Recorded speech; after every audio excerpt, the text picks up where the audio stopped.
Should I go now? Yeah. Good afternoon, council, members of the public. I'm calling to order our council meeting of Wednesday, September 3rd, 2025.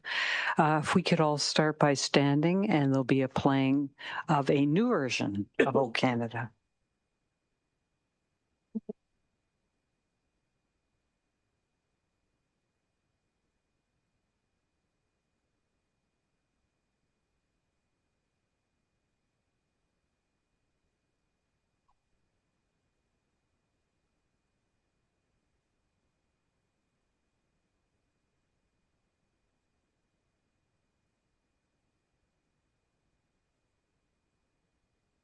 Or not.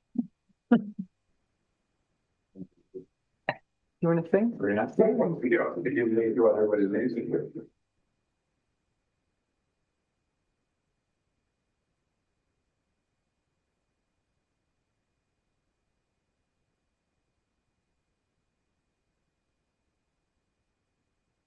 Hey, oh, can we remember that?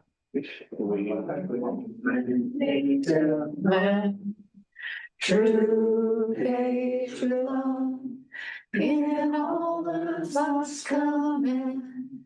With glowing hearts we see, we rise up true north, strong and free.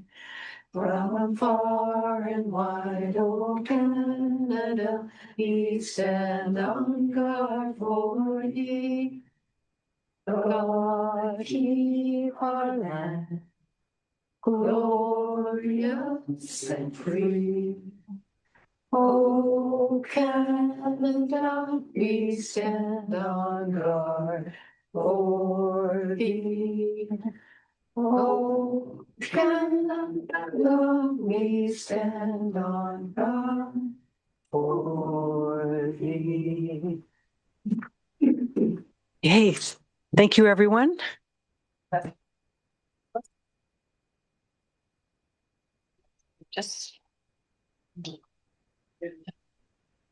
The first item on our agenda is to adopt the agenda, and the motion is that the content of the Council Committee of the Whole agenda for September 3rd, 2025 be adopted as presented. Could I have a mover and a seconder, please? Councillor Baines, Councillor Jeffrey, are there any amendments? Yes, go ahead, Deputy Mayor. Thank you, Mayor Hamlin. I'd like to, under old business, bring up the CCI facility discussions, and then under other business, a brief discussion in regards to 2026 budget process and strategic financial plan. Okay, thank you. Councillor Potts. Thanks, Mayor Hamlin. I just wanted to check with the clerk. The letter we received from the Collingwood Legion that was sent to yourself and all of council, if it was going to be added to the consent agenda, or if it's something that, given it was yesterday, if it's something that goes on the next one, but clarification, please. Through your worship, I'm not sure that I was copied on that email. So if when I receive a copy, it could be on the next consent agenda. We'll review, and it's not added onto an agenda that's already published, so it would be on one coming forward after the deadline. Yeah, that's great. Thanks. Oh, yes, Councillor Jeffrey. Thank you, Mayor Hamlin. So under other business, I'd just like to follow up with staff regarding a letter that was received with respect to the Master Mobility Transportation Plan. And I know typically these things are forwarded on for input, but it was more timely than that. It was more process related as opposed to MMTP input related. So I'd like to follow up on that under other business, please. Okay, that's lots of amendments. So with all those amendments in mind, all those in favor? And that's passed unanimously. Thank you. Are there any declarations of pecuniary interest today? Seeing, yes, go ahead. Councillor McCulloch. Thank you, Mayor. I will declare the same conflict in regard to discussions on the Arts Centre. Thank you. If anyone else finds themselves in a position of conflict during the meeting, please let me know at that time. So now we'll do community announcements, and we'll start with Deputy Mayor Fryer. If we're going that first, or going to do the presentation. So Thank you, Mayor Hamlin. Even though no official meetings over the past 5 weeks, still much going on, of course. And one of the major events was the AMO conference. I found it very informative and helpful in many ways, so that will be extremely useful going forward, especially on some key issues that were raised. I'm just going to cover 4 brief items today on community announcements. First item is about attending on behalf of council the Shipyard Amphitheater side launch days back in August, and brought greetings at the launch of the event-filled weekend. I also conveyed in my remarks council's appreciation to the municipal staff and volunteers, because we all know they are the reason that it is always tremendously successful. 2025 was no different. So again, I want to convey our appreciation on this. Looking forward to the annual Special Olympics banquet this Saturday. It is always very enjoyable and uplifting seeing all the athletes, volunteers, and family members during the recognition ceremonies. But in advance of that, I wanted to offer our congratulations to athlete Matthew Fields, who was just recently recognized as Special Olympics Athlete of the Year and inducted into the Toronto Sports Hall of Fame. It is notable that he stated one of his goals is to inspire others, which is what always stands out to me when we get to do this interaction with our local Special Olympic athletes. Also wanted to mention that Sunday, September 14th is the 45th annual Terry Fox Run. Registration is up to 9:45 a.m. for the 10 a.m. start of the run and walk event. You can register and or donate at Collingwood Terry Fox Run website. I'm hoping they will have the same success that we saw for the Georgian Bay Cycle for Hope, that myself, Councillor Jeffrey, Perry, and Baines brought greetings and appreciation at their August 16th event. The Collingwood event has now become part of the Penetang 14-year fundraiser, and locally contributed $42,000 to the overall $184,000 that was raised. And a final item is the service provider for our Campbell Street supportive rapid rehousing project. Contact Community Services is holding on September the 20th the Grand Parade fundraiser walk in Collingwood for local charities supporting aging Canadians and their families. They have a goal of raising $20,000, and if interested, the website is thegrandparade.org. And that's all I have, Mayor Hamlin. Thank you. Thank you. Councillor Jeffrey. Thank you very much, Mayor Hammond. So I too gained a lot of insight and networking opportunities through AMO. Enjoyed it very much, despite canceled flights and all the other things that go with traveling. I too was going to offer congratulations to Matthew Fields. I think it was important in Collingwood today that his father, who's also Craig Fields' father and a volunteer coach, noted special tribute to the town of Collingwood and our funding, which makes Special Olympics possible for all of the athletes. And we'll be celebrating them at some of these at the Special Olympic dinner on Saturday, I believe. Next, I'd like to share the announcement from Keep Collingwood Clean that they have joined Unsmoke Canada, and September 1st the Butt Blitz began, and so for the month of September up to September 27th, all of our residents can participate by using a compostable bag, which they will also supply, and pick up butts and deliver them to them at the Shipyard Amphitheater, North Maple Street in Collingwood. They'll provide refreshments to participants who do bring in some of these butts, and so I really hope everybody will help them. They do a significant job in helping keep Collingwood clean, and everything everyone else can do to help would be very much appreciated. And that's it for me for now. Thanks. Thank you. Councillor Doherty. Thank you, Chair. I just wanted to elaborate a little bit on the AMO Annual General Conference because it was the largest ever in the history of the organization. There were 3,000 plus delegates, 800 plus ministerial deputations that were arranged over the 4 days. And as always, a strong, heavy focus on municipal concerns like infrastructure funding deficits, affordable housing, homelessness, finance, cybersecurity, and other matters that are of regular concern to municipal councils. I'll also share, and not for self-aggrandizement, but I was appointed chair of the Small Urban Caucus for the AMO board, and I tell you that only because I hope to bring additional knowledge and influence, perhaps, back to Collingwood Council and the town. Thanks. That's awesome. Thank you. Councillor Potts. I have one announcement here from the Collingwood BIA.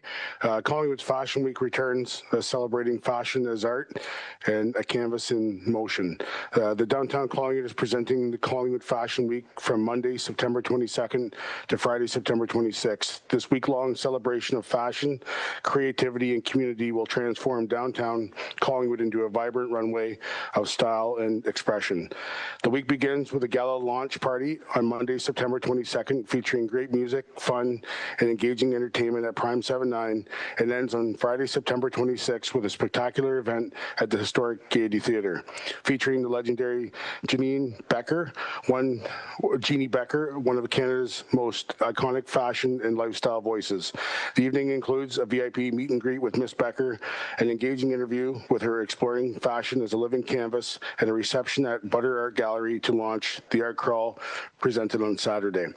Throughout the week, downtown Collingwood's boutiques and retailers will host a variety of engaging experiences, including fashion shows, personal consultations, trunk shows, sip-in shops, and more. This year, Collingwood's Fashion Week proceeds will be donated to Home Horizon, the local organization serving our youth at risk of homelessness. For tickets and all other details, visit collingwoodfashionweek.com. And that's my announcement. Thanks. Thank you. Councillor Ring. Thank you very much, Mayor Hamlin. I know my first announcement is included in the consent agenda, but I would like to still bring it up just in case there's people that don't read our agenda. Anyways, the town is currently undertaking a master mobility and transportation plan to enhance its existing transportation network. The plan will identify our long-range needs, establish priorities between our motor vehicles, cycling, trails, transit, and provide a framework for infrastructure improvements and network development. Localized problem areas will be addressed with the transportation network. Strategies will be drafted for effective management for evaluating requests for the traffic calming and controls. A public information center is scheduled at the Collingwood Public Library on the third floor of the community rooms B and C on Monday, September 8th at 4 to 7, with the presentation being at 5:30. The Public Information Center will outline the project's purpose, goals, present findings, and technical assessments, as well as to gather public feedback. For more information, please visit engage.collingwood.ca/MMTP. My second announcement is the Affordable Housing Task Force invites residents to another edition of the Collingwood Talks Housing Series with the theme, "Why Can't They Just Build It? Developers Tell All." If you have ever wondered why developers don't just build affordable housing or what the community is doing to encourage developers to build affordable units, this event will answer those questions with a dynamic panel discussion featuring 2 local developers, a brief presentation, and a Q&A session. Participants should leave with a greater understanding of the challenges facing developers and the municipalities.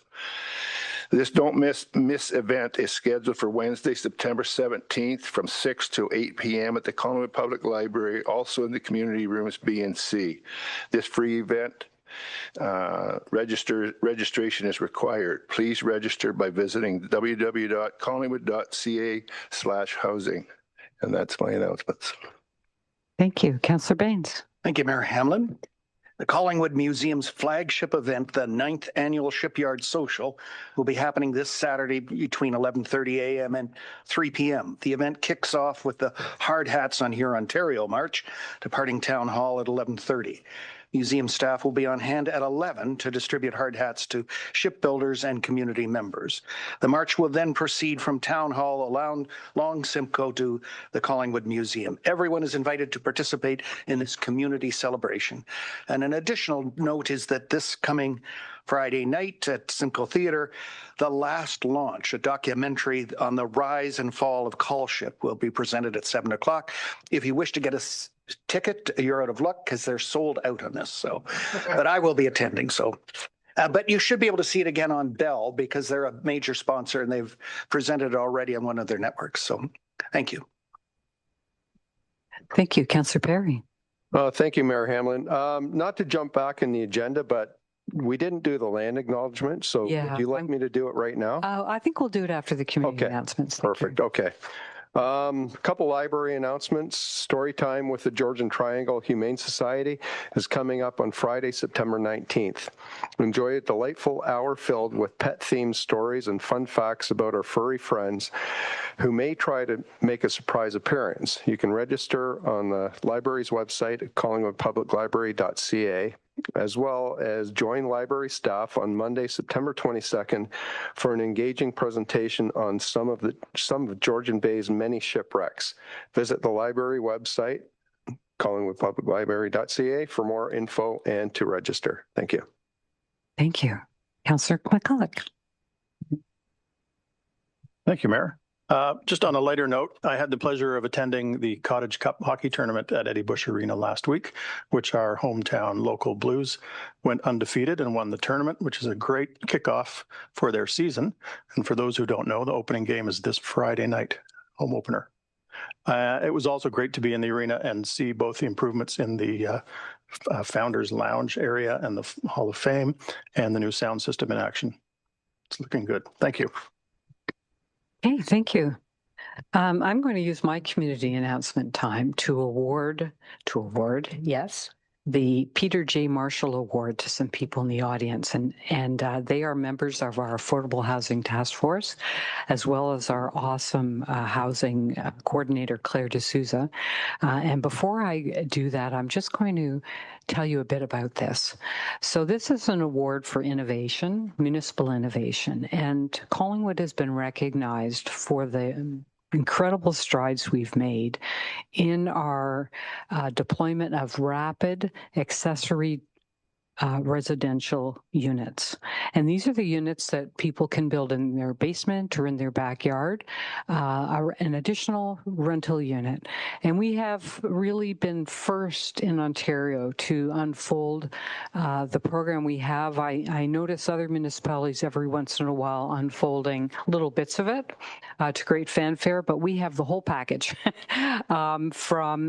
thanks to the people who I'm going to give this award to and the members of the Housing Task Force who aren't here today, and other senior staff, and also thanks to the political guidance through council.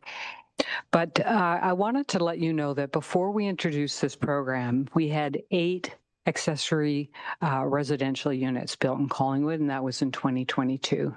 And in the last two years, we've had 58. That's since the program began. And council has been putting aside an amount in the budget every year, as you know, for affordable housing.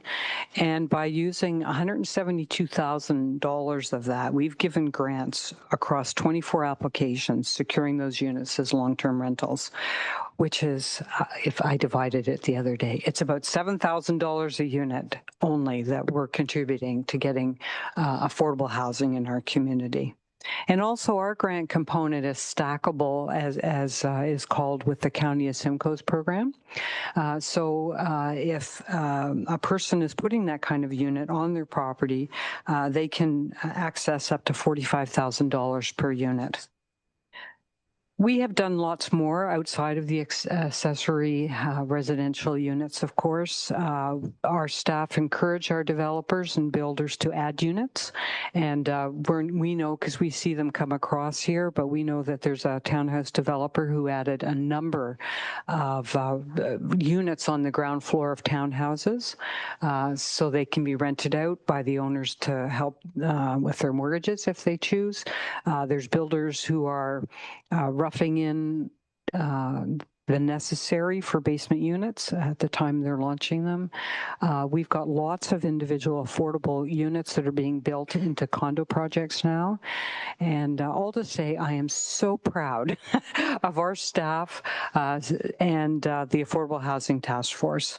So this recognition, if I can just say, in addition to Claire D'Souza and our task force committee, wouldn't happen without our planning staff, the building services department, who, by the way, have done a great job of providing a how-to guide to get through to a building permit quickly.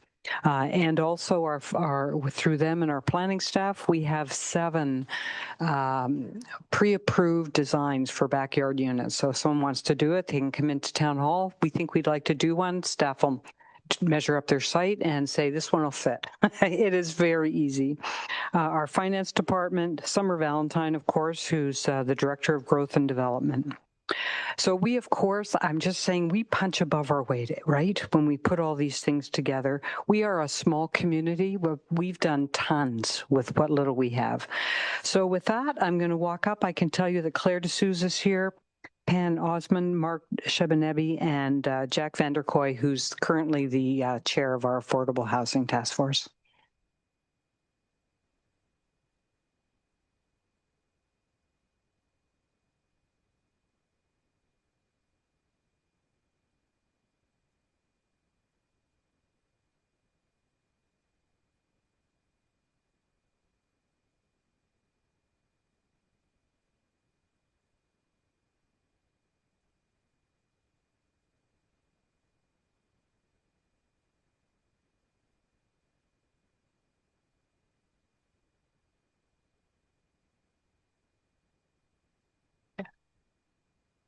It's going to be a lot of shit. 6 inches. Thank you. Yep.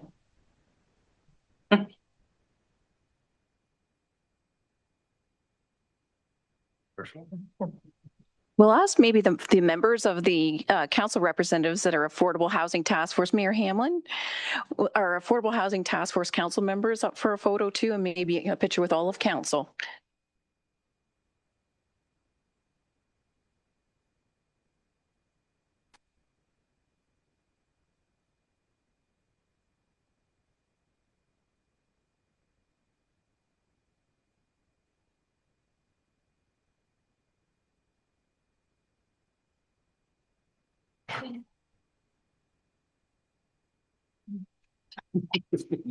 Six inches up. Yes, that's like, yeah. Yeah. Yeah. He's scared. All council? Yeah, can we get everyone in the same positions, but moving on?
Claire, there's also 3 members of the task force that aren't here today. Would you like to just step up and just explain who's missing? Thank you.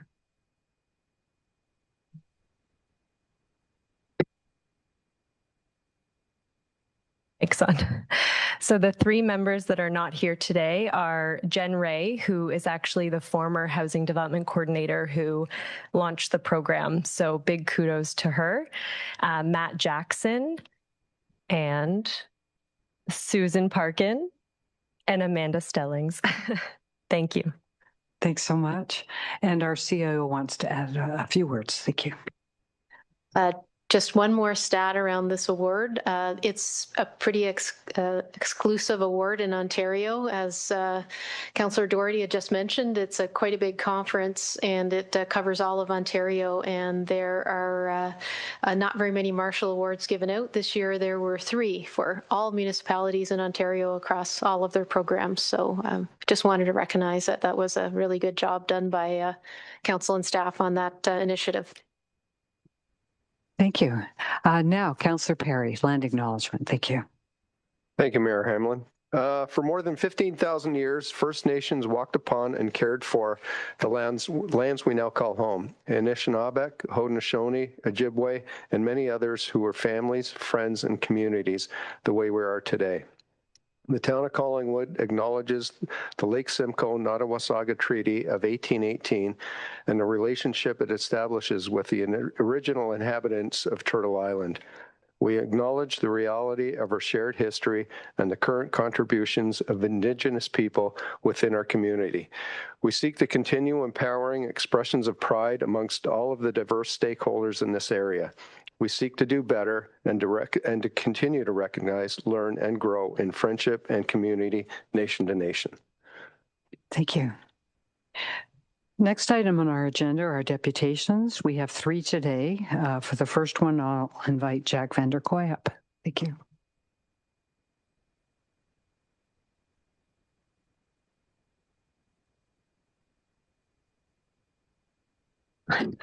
Allowing me to speak at the early part of the agenda, so I didn't have to be here for the whole day.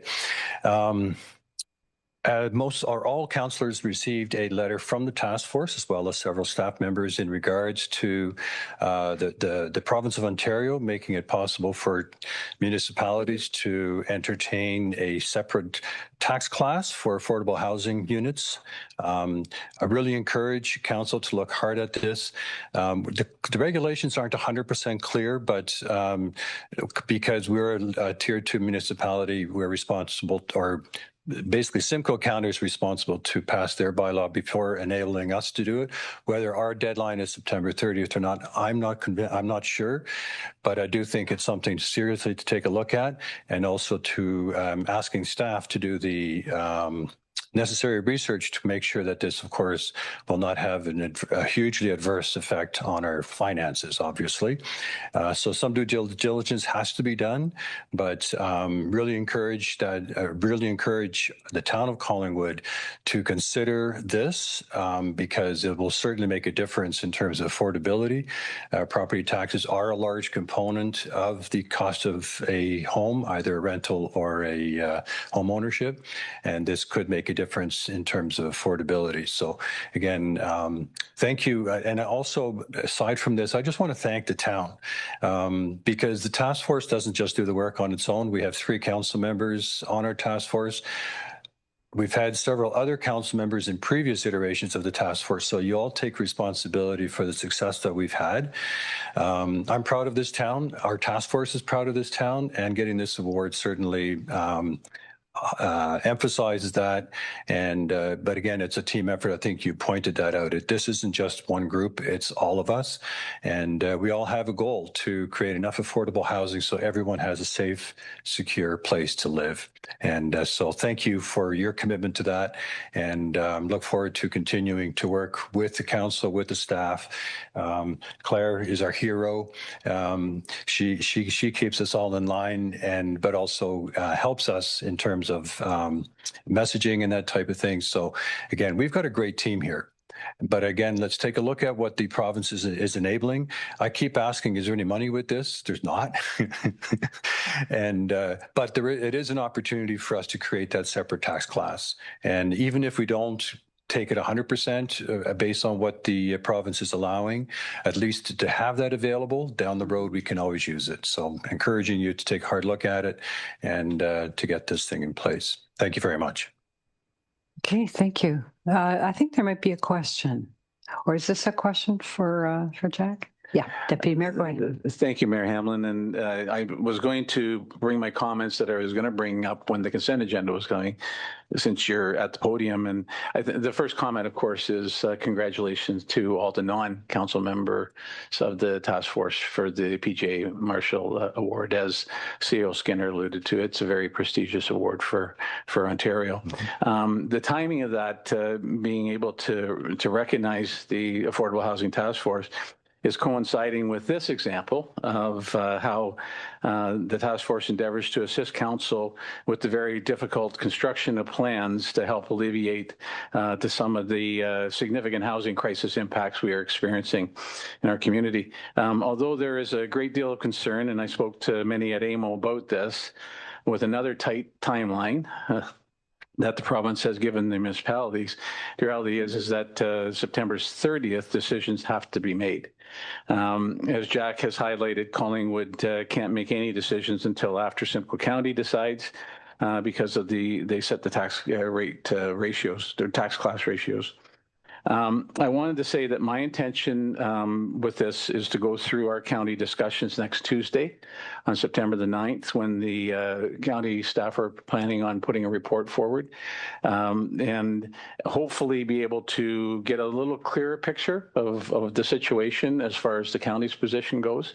And then I'll plan on bringing that back to council and to the task force, and because again, we're working with a very tight timeline here. So I just wanted to say thank you for attending today for the two things, and we will be looking at this very, very hard over the next few weeks. Yes, thank you, Deputy Mayor, because I've read the regulations, and it's not clear from the regulations whether the county has to pass their permission by September 30th, but whether that also applies to Tier 2 municipalities. I'm not a lawyer. I read these things 3 or 4 times. I have a lot of respect for people that can figure them out. It's not clear to me, but again, it's important that we've got it on our agenda so that if it's necessary, we get it done, because otherwise you can't apply this to the 2026 fiscal year. So thank you for that. And thank you for representing us on county. More questions before I leave? No, I think that's it. Okay. Maybe what I'll do is at this point, I'll turn the chair over to the deputy mayor, and I'll, if I may, just follow up with a notice of motion at this time. Okay, Mayor Hamlin, then I'll turn back to you. For reading your yeah, just, and you know, this is just off the cuff, but I would say to ask staff to report back at our next meeting about the timelines and possibilities for implementation for 2026. And is there a second for that? Councillor Doherty? No. Oh, I'm sorry. Just giving notice. Notice of motion. Yeah. Okay. Yeah, that's right. It's just a notice. Yeah. Okay. So we'll take the notice here rather than later on the agenda? Yes, that's right. Oh, okay. Thank you. All right. So then I can turn chair back to you, Mayor Hamlin. Thank you. The next deputation is from David Jeffrey. If you could please step up.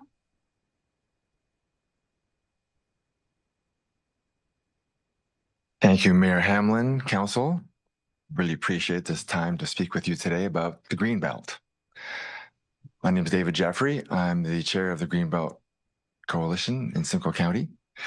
And I'm formerly the executive director of the Chicken Community Health Center in Midland, founded and ran it for 12 years, and the director of development for the Canadian Parks and Wilderness Society. So I can bring a little bit of background to this role. I currently reside in Tiny.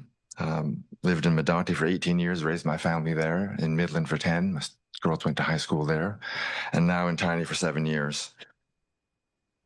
I want to talk about the Greenbelt. You see the slide in front of you there, and just checking with the clerk about how to move the slides forward. You will, thank you.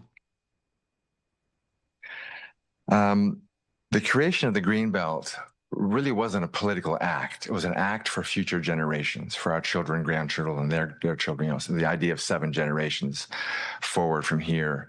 And I want to bring some information to you for you to consider and consider possible motion in support of the review that's imminent by the province. Next slide, please.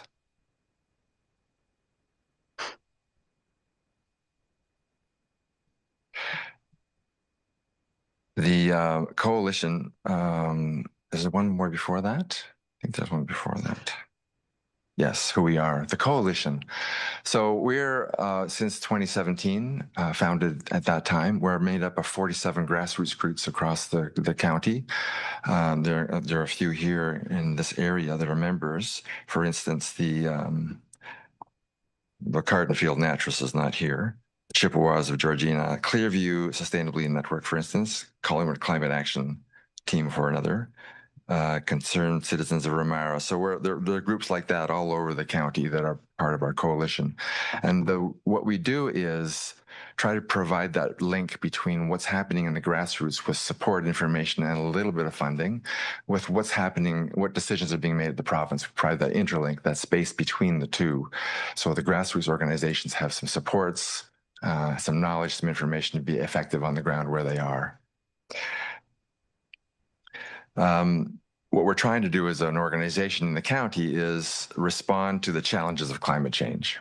And we do that by encouraging resilience in our member groups and our communities in order to build a better future for future generations. And we advocate for stronger land use and watershed protection, such as the Greenbelt, which is a key means for those kinds of protections. Next slide, please. So the Greenbelt has had a huge impact, and we've been able to pull out some data from the research on what the Greenbelt has done for us. And the watershed protection, the flood prevention, the ecosystem services are quite phenomenal. And so it's significant for us to think about where we go forward with the Greenbelt. And it's about 2 million acres that the Greenbelt covers in our province. Next slide, please. There's a map. It's a bit hard to see perhaps, but on your screen you might be able to see that pretty well. It's extensive, as you can imagine. And then in Simcoe County, the southern eastern edge, the southern edge, and up the western side, of course, you know well, the western side of that with the Bruce Trail and the accompanying lands that surround the Bruce Trail here. So in 2018, when there was a conversation at the provincial level about the Greenbelt, there was a proposal to the floor to expand the Greenbelt into Simcoe County. Now, that didn't ever happen, but we're here to think about how that could look, what we might propose by way of that happening actually. So, and it would, of course, it provides a measure and a pretty strong measure of protection for farmlands, wetlands, and green spaces. Next slide, please. So what's coming up for the province is a mandatory 10-year review, and that's this year, 2025. And having a thorough review could support municipal goals through increased planning certainty, environmental watershed protections, and agri-system prevention. So next slide, please. So the opportunity here we're talking to all municipalities in the county, all 18, and we started this week with Severn this morning and me here today, and board members are doing these presentations. So the Greenbelt was an initiative supported by and for people of Ontario. It's an expansion. Its expansion strengthens and protects in a way unprecedented. So the opportunity here for you to consider, and there's a proposed motion for you to consider to look at, to support the Greenbelt review motion. Work with MPPs to ensure an evidence-based, thorough review is a provincial priority, and learn more about how the Greenbelt can support your municipality. So next slide, please.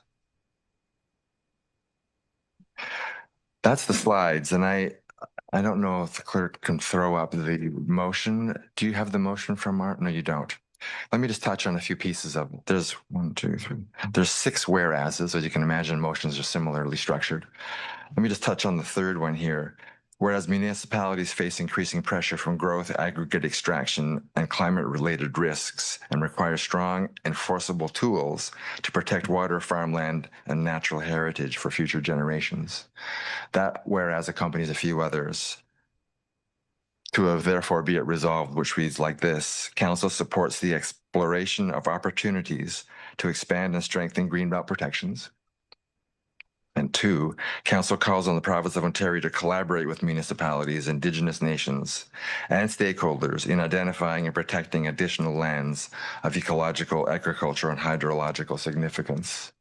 And 3rd, a copy of the resolution to be forwarded to your usual players, the different ministries, the local MPPs, associated and interested parties like our group, Simple Gun Greenbelt Coalition. So I know that you're not perhaps prepared to put a motion on the floor today, but I would strongly encourage you to think about this opportunity to take a position. We're asking all municipalities to support this motion so that we encourage the province to take a proper approach to this. This particular government can tend to slide by some of these things. We'd like them to hold it and be good with it and treat it properly. I'd like your support to do that. Okay, thank you for your presentation. You're very welcome. Any questions? Any questions? Or comments? No, looks like we're good. Thank you. You're very welcome. Congratulations. Thank you.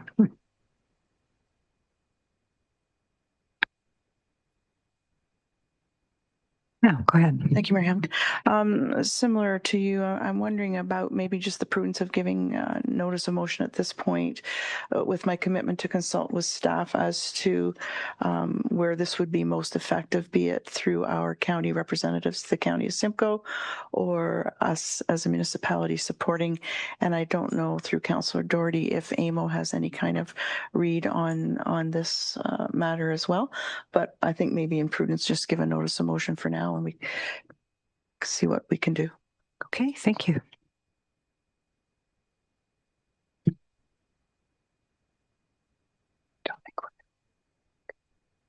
The third deputation is from Doug McLeod. Would you like to step up?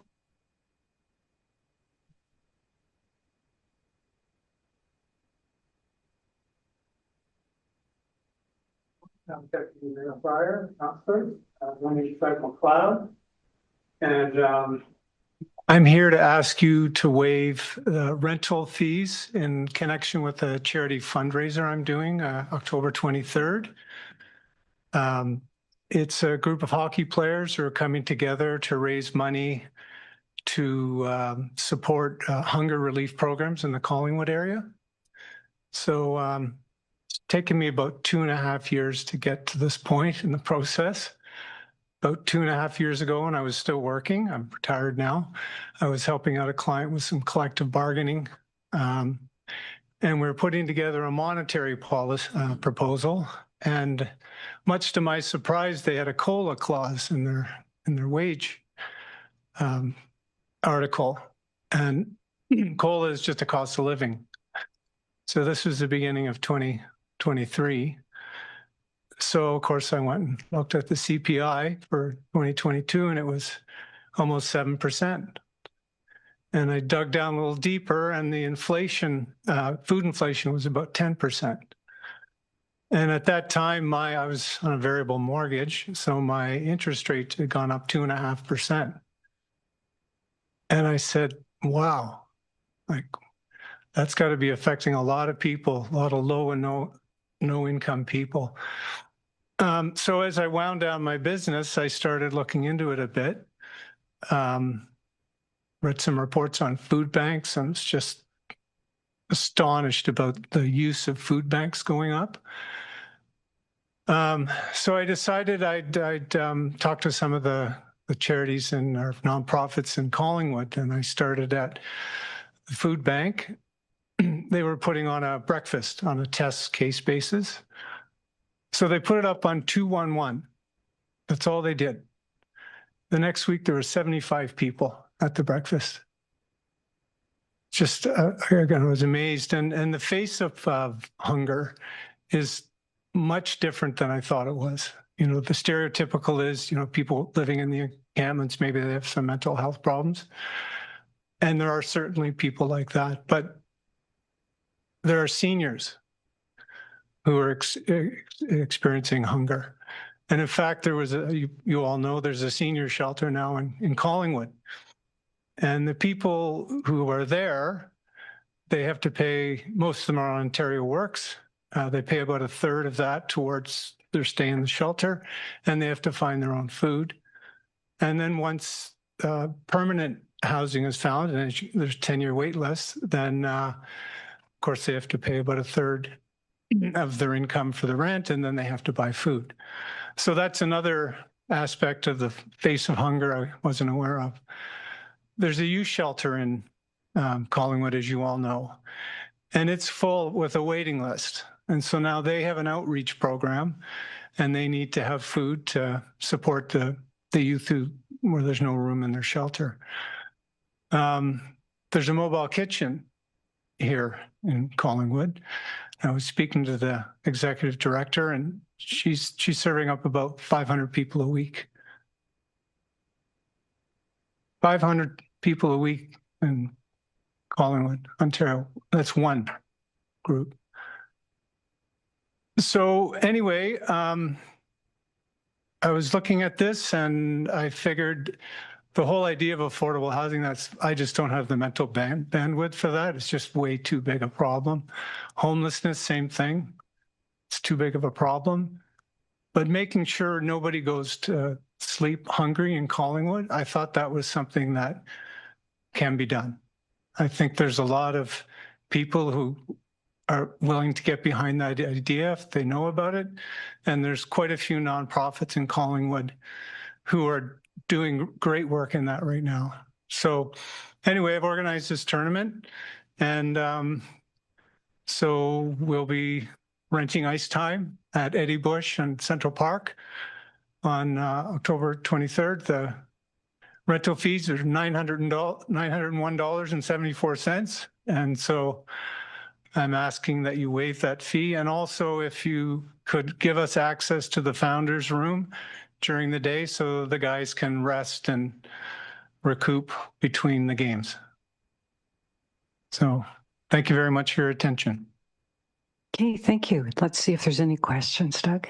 Any questions? Yes, go ahead. Thanks, Mayor Hamlin. I don't really have any questions. I was going to do if there was at the end of today, I noticed a motion for the next meeting. I don't think it's time sensitive to have to waive today, so I would do a notice of motion for I guess our next meeting coming back to waive the fees. Okay, thank you. Did you understand that? I think so. And thank you very much, Councilor. So we give notice of motion, and then at the next, so everyone knows what it's about, and at the next meeting of council, we'll deliberate and vote. Okay, thanks again for your time and attention. Okay, thank you for coming. Oh, wait, yeah, go ahead. Well, there's a group here at Eddie Bush. It's called the Collingwood Vintage Hockey League, and there's about 80 guys my age. And they rent Eddie Bush 4 times a week, and most of the guys are coming from that group. Yeah. Thanks. And if someone wants, I have a question, if someone wants to make a donation, how is that accomplished? Who's not playing?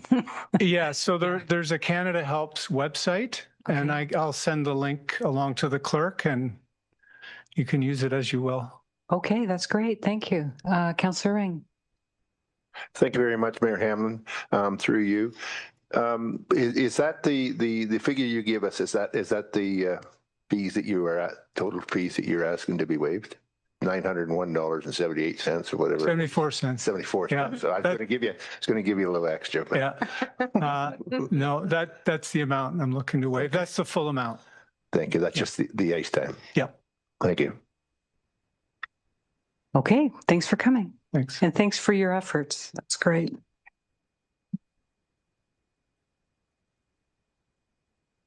The next item on the agenda is Council minutes, we're at 8.1, and the motion before us is that the minutes of the Council Committee of the Whole meeting held July 28, 2025, excluding Committee of the Whole recommendations, be approved as presented. Could I have a mover and a seconder, please? Councillor Perry, seconded by Deputy Mayor Fryer. Any comments? All those in favor?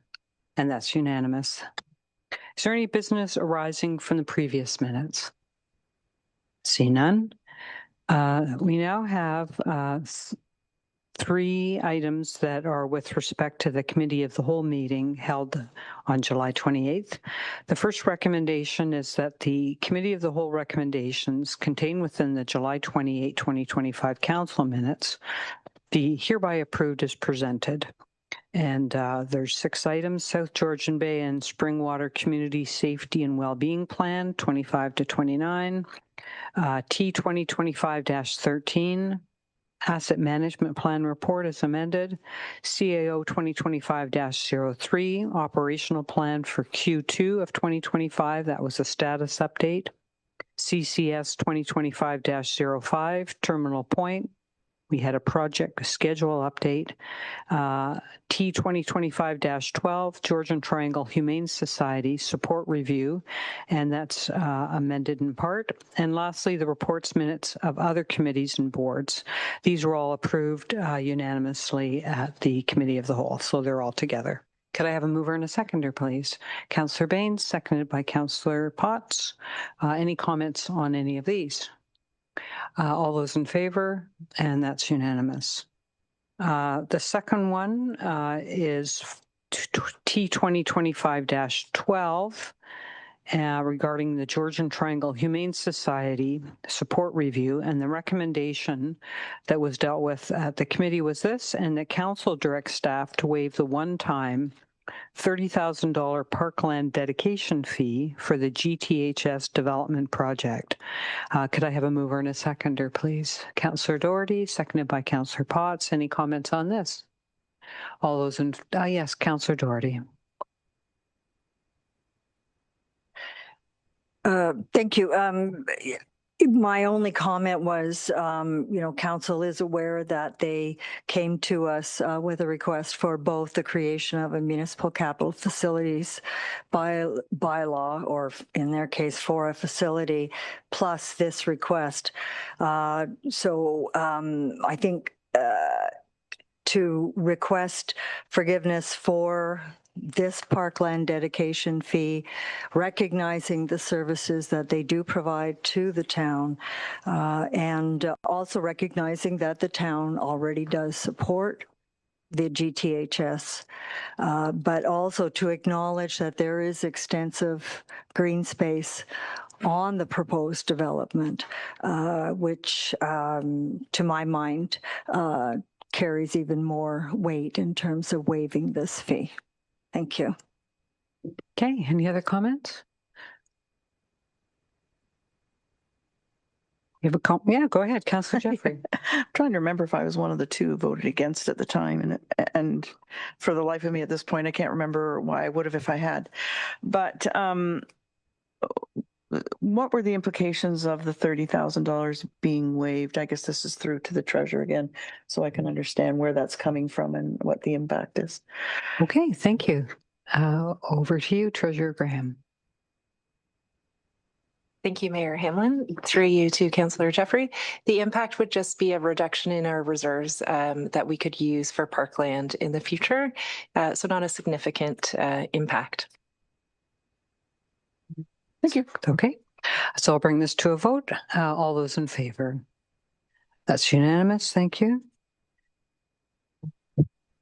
The next one, which is the last one, was unanimous at the committee, but there's a small change in it to match up the recommendations of the downtown master plan.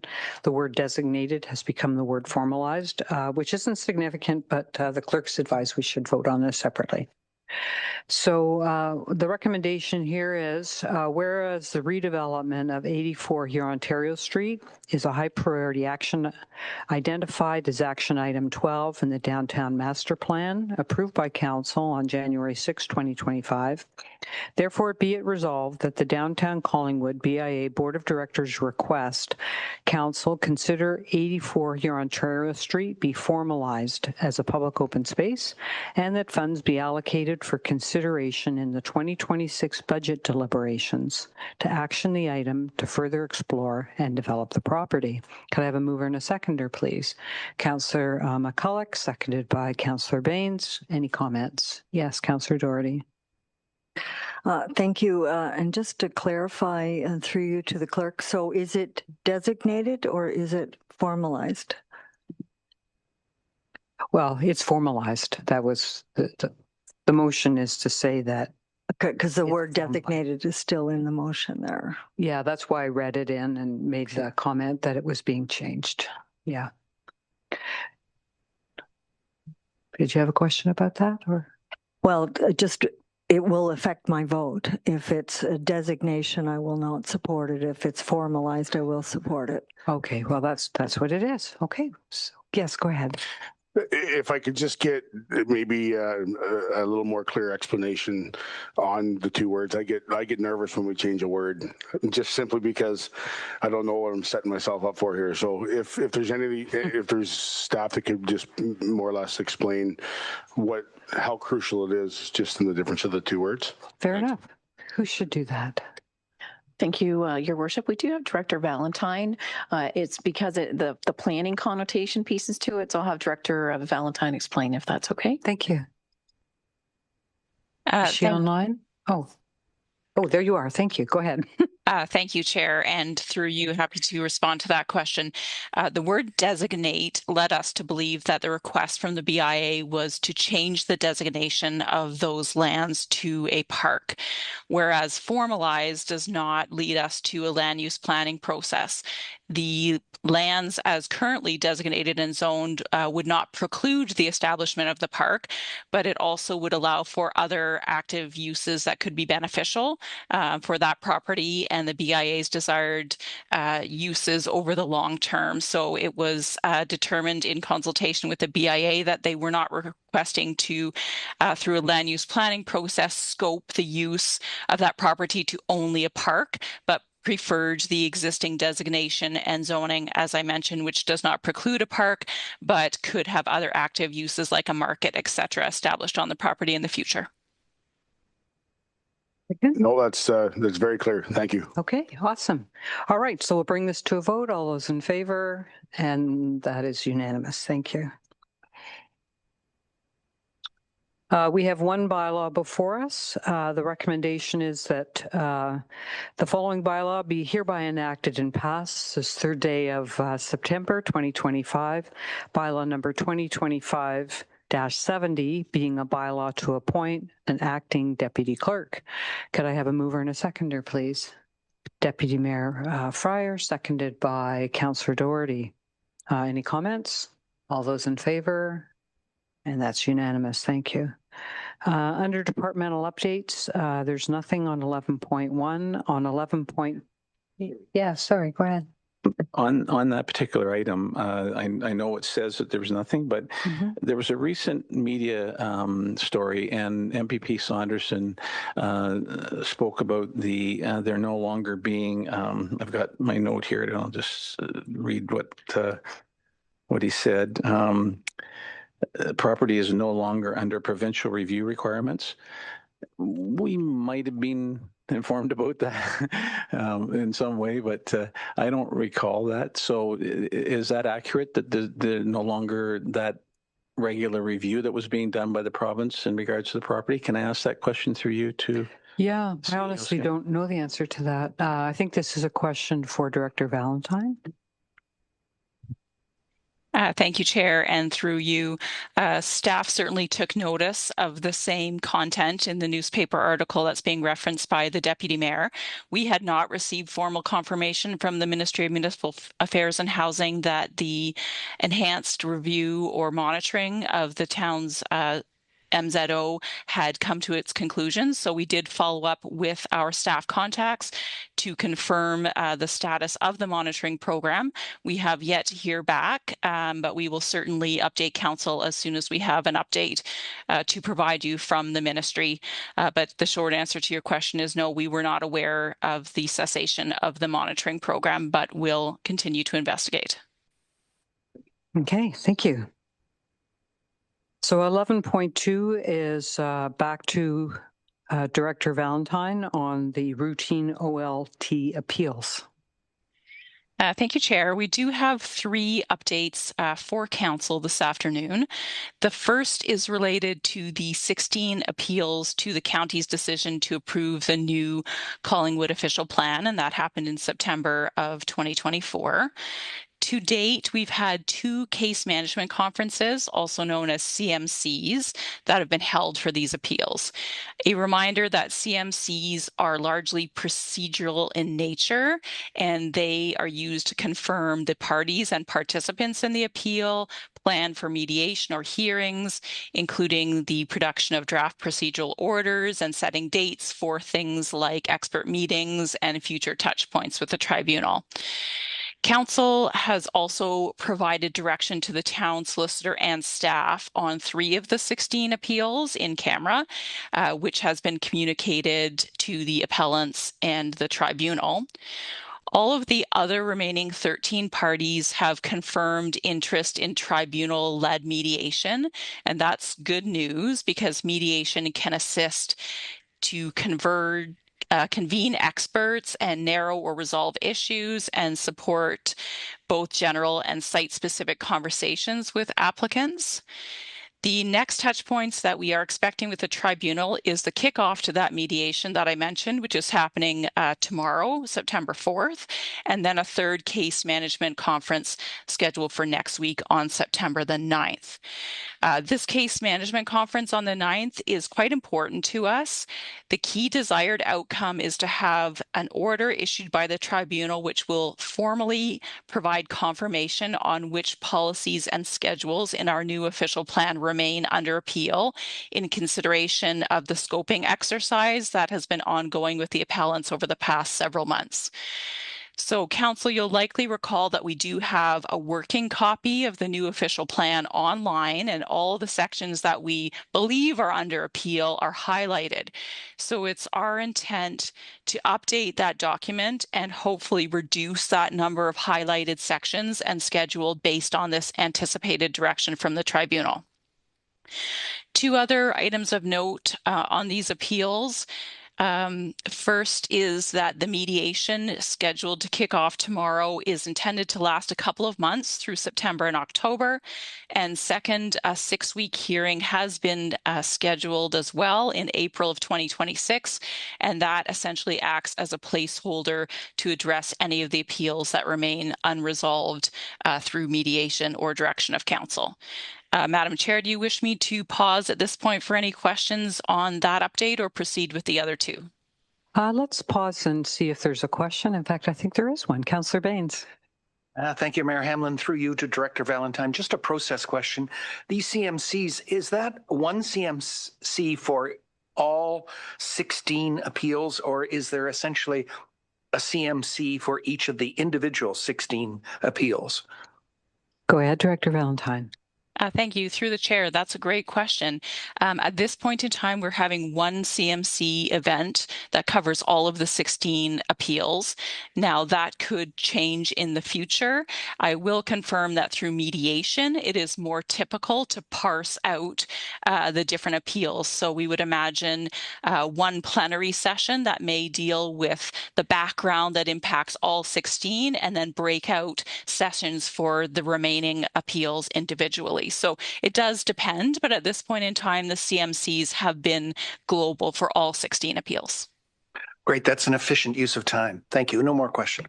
Okay, I don't see any other questions, so go on to your second one. Thank you. Our next update is surrounding the proposal known as Huntingwood East. As a reminder, the appeals are related to the municipal refusal of the planning applications which were required to facilitate that development. The appeals have a long history. I won't cover that in its entirety today, other than to say the most recent step has been participating in tribunal-led mediation in an attempt to scope or resolve outstanding issues prior to a 6-week hearing, which is scheduled to begin in January of 2026. The mediation started in April. It continued through the summer, and with our most recent touch point having occurred with the tribunal-led mediator on August 20th. Mediation is conducted on a without prejudice basis. That makes it a confidential matter, so we don't have any public updates that we can provide regarding the mediation topics or status. However, we would advise that staff and the town solicitor are working under council's previously issued direction, and we do plan to return to council in camera next Monday to provide you an update on the results of mediation and to seek your further direction. And I can pause there as well, Mayor Hamlin, before moving on to the last update. Thank you. Any questions at this point? Nope, none. Go ahead. Okay, thank you. Then our third and final update. This one is related to the development known as Huntingwood West. It's basically right next door to Huntingwood East, which is the parcel that I just referred to in the last update. It has the same owner and therefore the same proponent. In addition to the site-specific appeal for Huntingwood East, they have a wider appeal to the official plan, so they are one of the 16 appellants. They have now lodged a third appeal. The owners are currently working on the clearance of conditions of draft approval for their subdivision covering the West Lands. The draft plan of subdivision was approved by the tribunal in 2022, so it is set to lapse in October of this year, meaning the approval would end in October.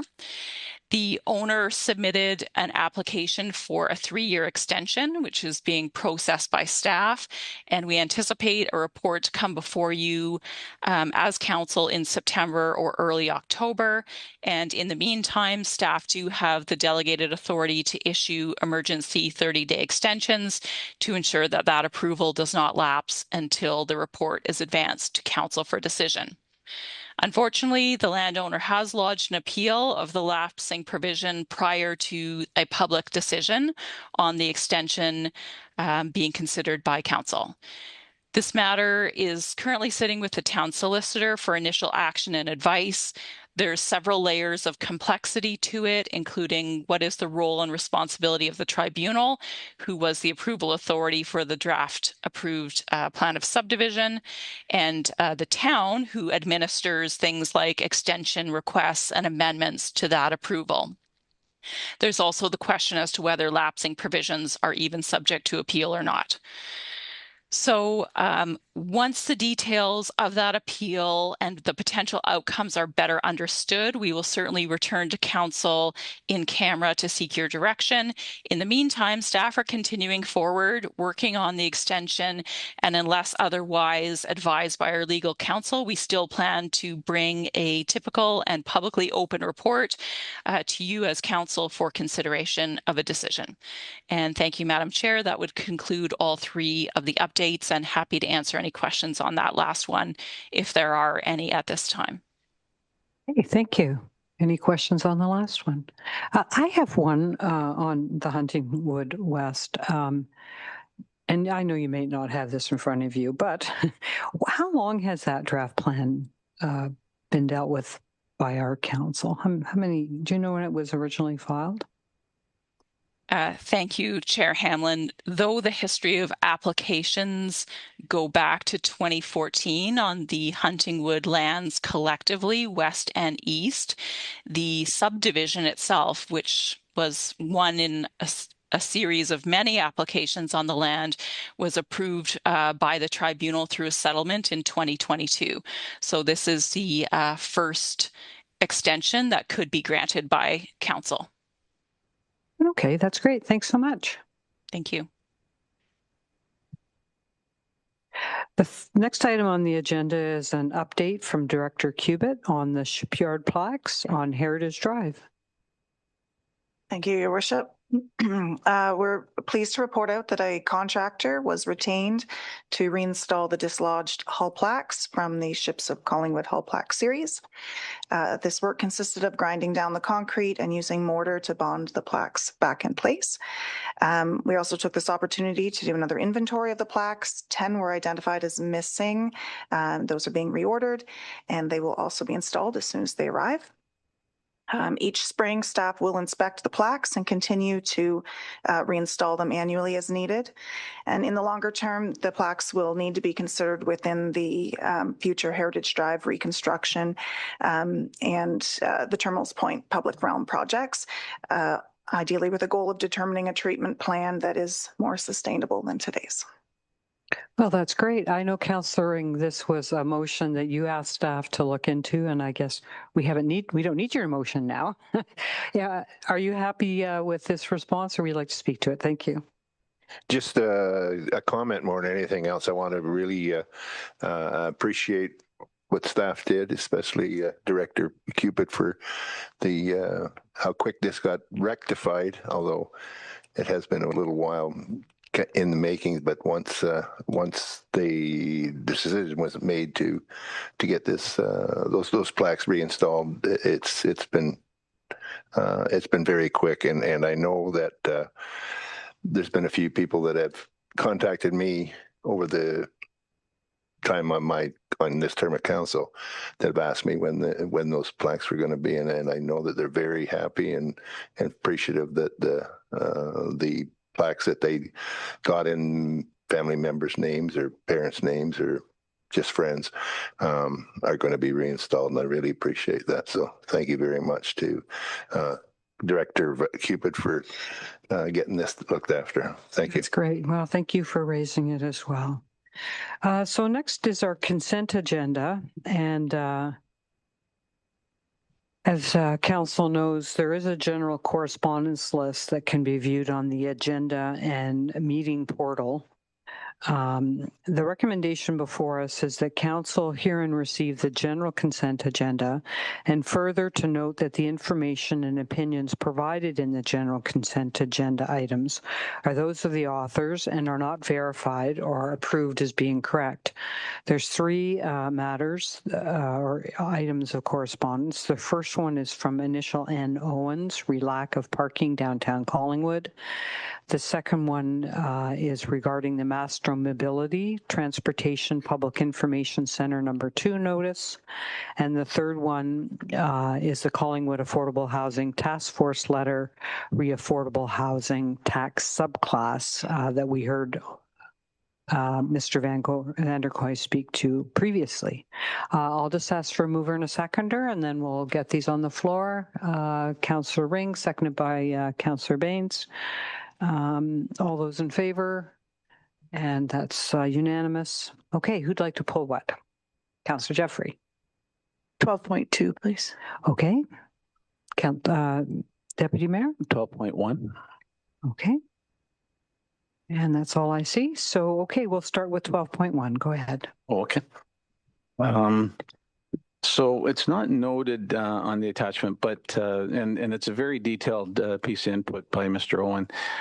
This was an August the 7th inquiry that went to all of council individually as well as to the office of the mayor. So I had a couple of questions. Did this get responded to? No, not yet. There's a draft in circulation from staff, but it hasn't gone to him yet. Okay. And with it on the consent agenda, I was thinking about just recently we had the clerk almost circulated us about safe streets and just move something immediately to the consultant. So does, in fact, maybe the response includes that it's going to be forwarded to the consultant then? Because I was just trying to make sure his input got to the consultant. Yeah, I think that's a good idea. I'm not sure if that's in there or not, but if it isn't, I'll add it. Okay. But there are some things, of course, staff are working on right now to help address our downtown parking issue. But that's great. And yeah. I do have some questions resulting from this in regards to the recent notification to us that there's a new process in place, but I'll bring that up under other business, the appropriate spot. All right, thank you. And now, Councillor Jeffrey. Thank you very much, Mayor Hamlin. So rather than under other business, I just thought I may as well just pull this because it's kind of on the exact same train of thought. I guess my first question would be with respect to the PIC September 8th. Is there another PIC to follow after this one? Through to maybe Director Alcoca? Okay. Go ahead. Thank you. At the moment, there's not one scheduled, but that does not preclude having one after we have results of this PIC.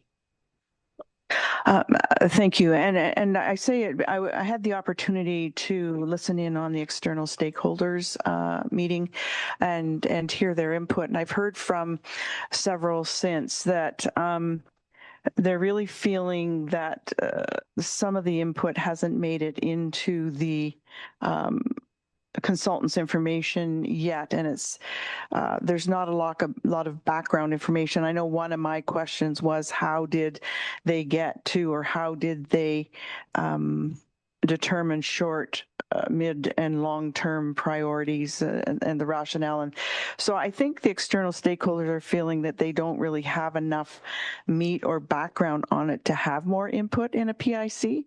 So I like your offer that it would be possible, I assume, if council so directed, or if you so decided, that a second, we could make them feel better by telling them there would be another opportunity at which after which all of that input had been put into it or considered.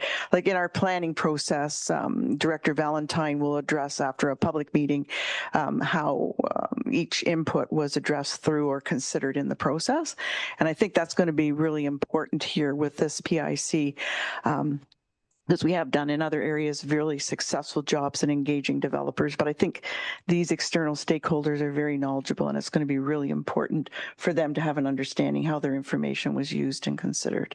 So I just wanted to bring that to your attention so that they can feel more comfortable knowing that they're operating at a higher level than maybe a lot of residents in terms of this matter. But I just want them to know that they're going to be heard. They're going to have another opportunity to be heard because they're not feeling like they're seeing that input in this process yet. So there. Okay, well, thank you for raising that. The next item on the agenda is a motion. There's two motions still to come. So the first one is mine. Oh, you're right. I didn't see that. County report. Before we get to motions, we're going to ask Deputy Mayor Fryer if he would like to deliver a county report today. Thank you, Mayor Hamlin. I just wanted to mention council's aware that today a joint media release with Simcoe County to specifically make everyone aware that demolition of the buildings at 29 and 45 Birch Street to make way for more planned affordable housing units will begin the week of September the 8th. I just wanted to review from that release as well. It is imperative that safety is of paramount consideration during this stage, and we ask that those who may be close to the demolition site exercise caution and heed the marked safe distance area. After this work is done, then a more formal site ceremony to ground break for the new construction will be scheduled, and everyone will be notified in regards to that. I also wanted to mention, council was notified by email of the items from the August 8th meeting of Simcoe County that I believe were ones of particular interest. No questions or input so far from anybody, but I think probably the most important one at that time, but maybe not completely clear to you, was the Simcoe County Council decision to seek guidance from Municipal Affairs and Housing, basically on what in my opinion, I circulated the letter to the council that the warden has sent in. I thought it probably should have referred to the pending Heritage Committee report on review of Simcoe County. But it has gone to the ministry, and that's a significant step. It's not something that's done on, certainly on a regular basis. And I just wanted to make sure that I asked here at the table because what was being put forward was in support of what this council passed. And as I said, it was a fairly significant step by the county. And I just wanted to check with everybody and see if there was any questions in regards to that specifically. I see none. Oh, there you are. Go ahead, Councillor Jeffrey. I believe as maybe the lone dissenter on that decision, perhaps Councillor Doherty was a dissenter as well on that decision. I found it very interesting and disconcerting that we would try to put the minister in that kind of a position in terms of that many municipalities. And I think I did send you back my comment when you circulated some of yours that it's not a stalemate. It was, they didn't meet all of the criteria to proceed. So we're going to ask the minister to override our procedure and requirements. So are we going to do that every time that a weighted vote decides something but doesn't meet the criteria? And I don't know, he may decide to enter into it. I would find that very interesting if he did, but I just thought it was a really strange thing to do. Through you, Mayor Hamlin, if I may. And I think that's part of why I brought it up today. I had received your comments. I think it's appropriate for us to talk about it publicly, and I'm comfortable with doing that. I can note that I supported the action because it was procedurally handled correctly. It does involve a weighted vote in order for it to proceed, and that's what happened. The other thing I mentioned was the Heritage Committee review. It's been almost 2 years now since that process started, and the still review has not provided a report. And I think, in my opinion, all we're doing is just saying to the ministry, what's that report going to tell us? Because that's really what it'll come down to.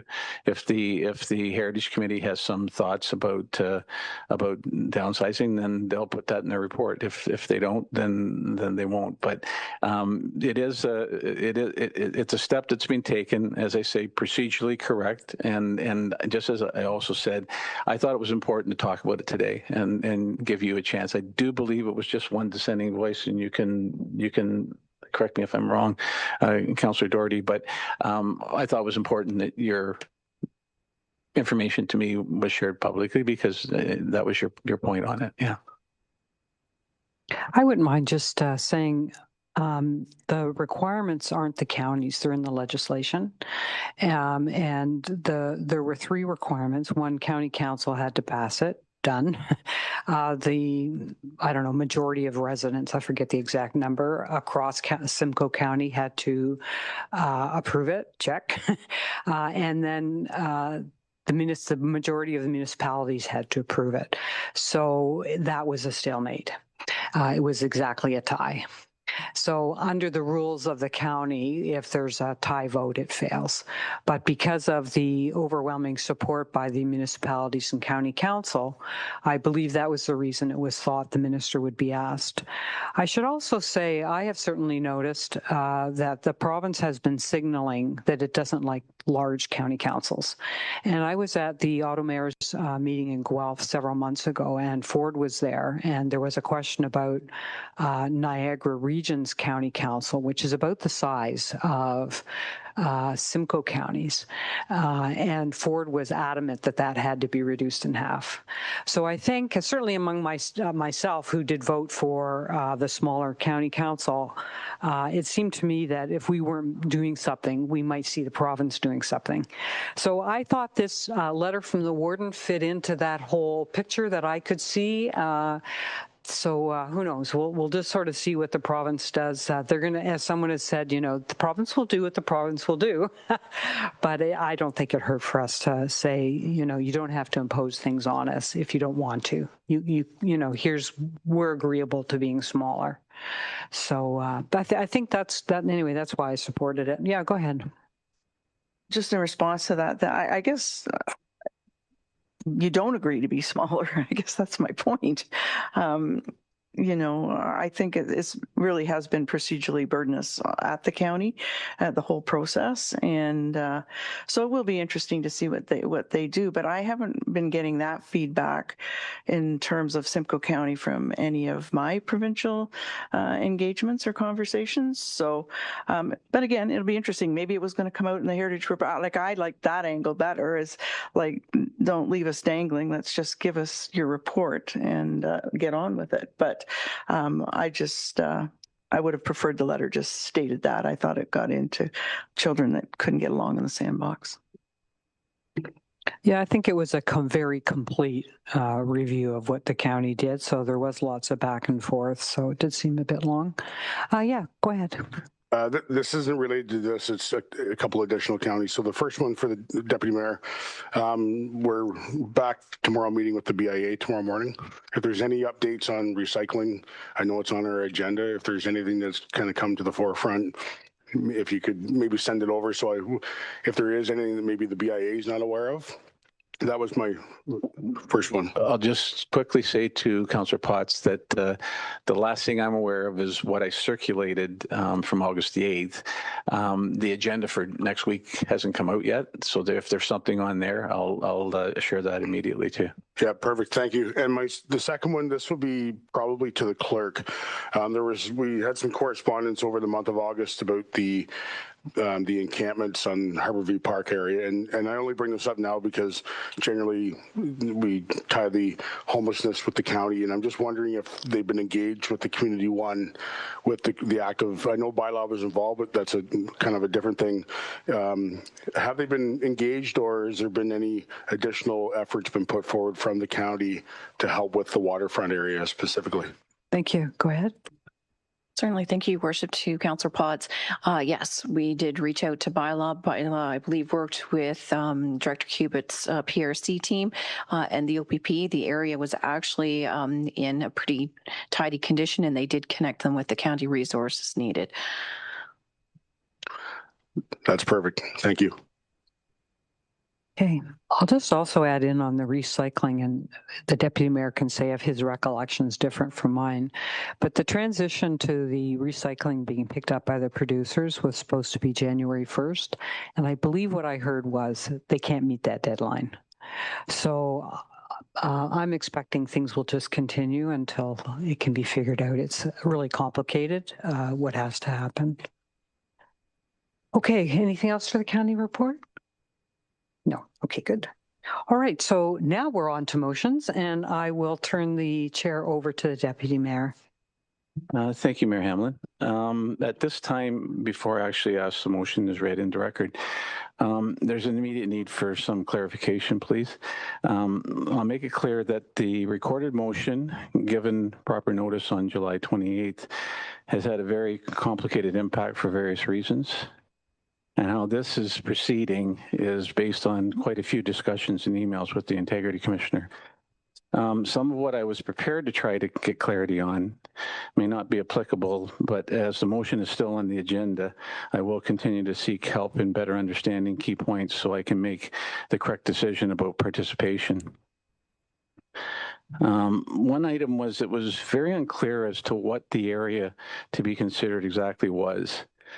And I did need clarification on this because, as the Integrity Commissioner has stated to me, properties that are involved in a matter that abut each other do not necessarily constitute in and itself that there is an interest situation, especially in a situation such as this when it is a municipally owned property, which likely any decision to utilize it for a municipal purpose doesn't involve any public process such as a severance that would require notification to neighboring properties. So faced with this need for clarification, I will advise council that I did first request some of these details from senior staff in an email.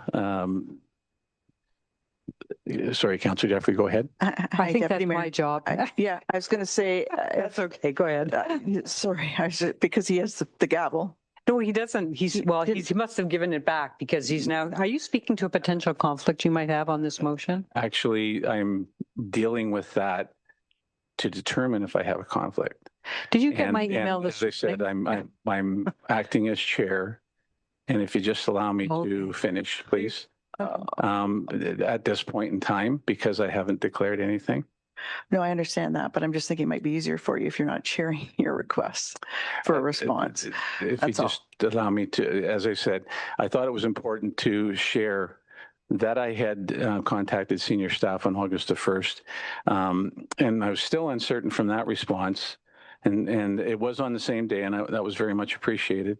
I did meet with senior staff on August 6th, and I stress only, to clarify, if it was possible, exactly where the area to be considered was on the museum property.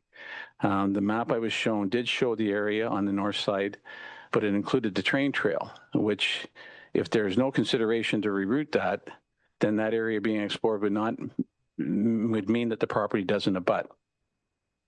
The other matter is generally based on my previous statement and declaration because of the complicated gray area that has been created with the way this has been brought forward. So I need to ask another clarification. Has there been any discussions with third-party neighbors in regards to anything in regards to parking or related things in the past weeks that this has been going on? Who are you addressing that to? I'm asking if there's been any discussions. So if anyone has had discussions, I would like. So I just, I'm happy to talk all day about the discussions I have about this property.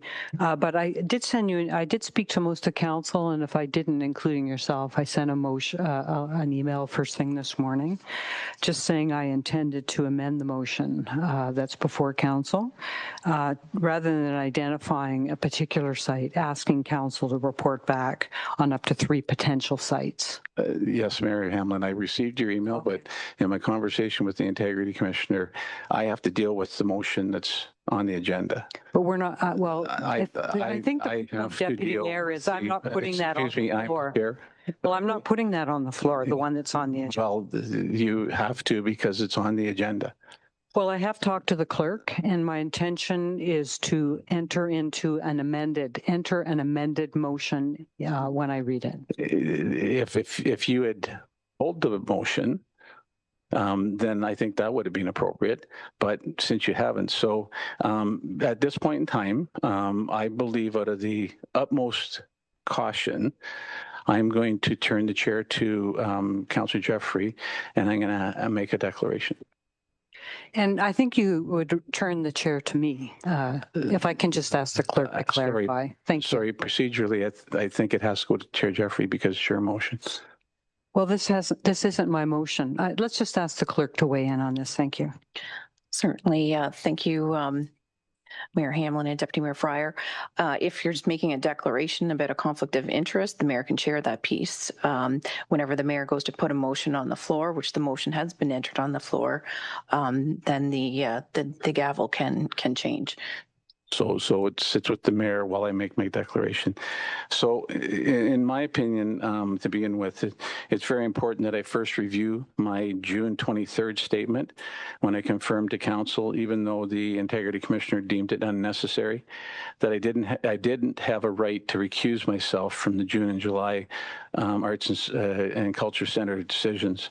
The ensuing circumstances of following my obligation to participate forced me to have to respectfully refuse any interaction with individuals that wanted to discuss this matter further with me. That's why I wanted to speak to having talked to staff. One such that I want to refer to was Mr. Lex's, since he appropriately signed in advance onto the lobbyist register, but had listed that all council members would be met with. By email, and I stress that, he followed through to have my name removed. So if anyone had seen it mistakenly listed, it was only an intention of his and one that I explained I couldn't complete with them. I also let council know further on this that another reason I was limited in my interactions was because, as expected, an unknown party filed a complaint.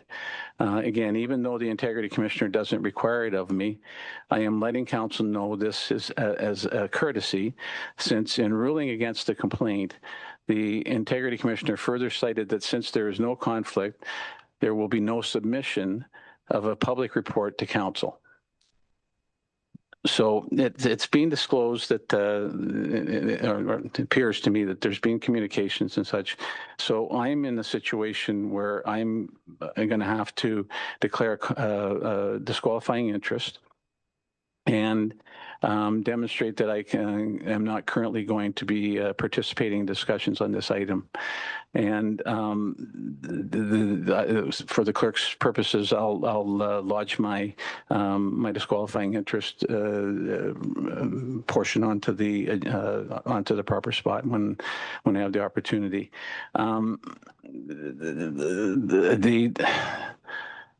The other thing I was going to say is since this is a very complicated situation, in demonstrating that I'm not going to participate, I'm not going to leave the room.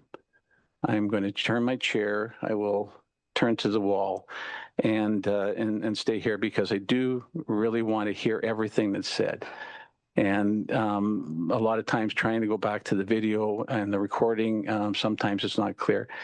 And this particular motion as it stands right now has 6 separate actions.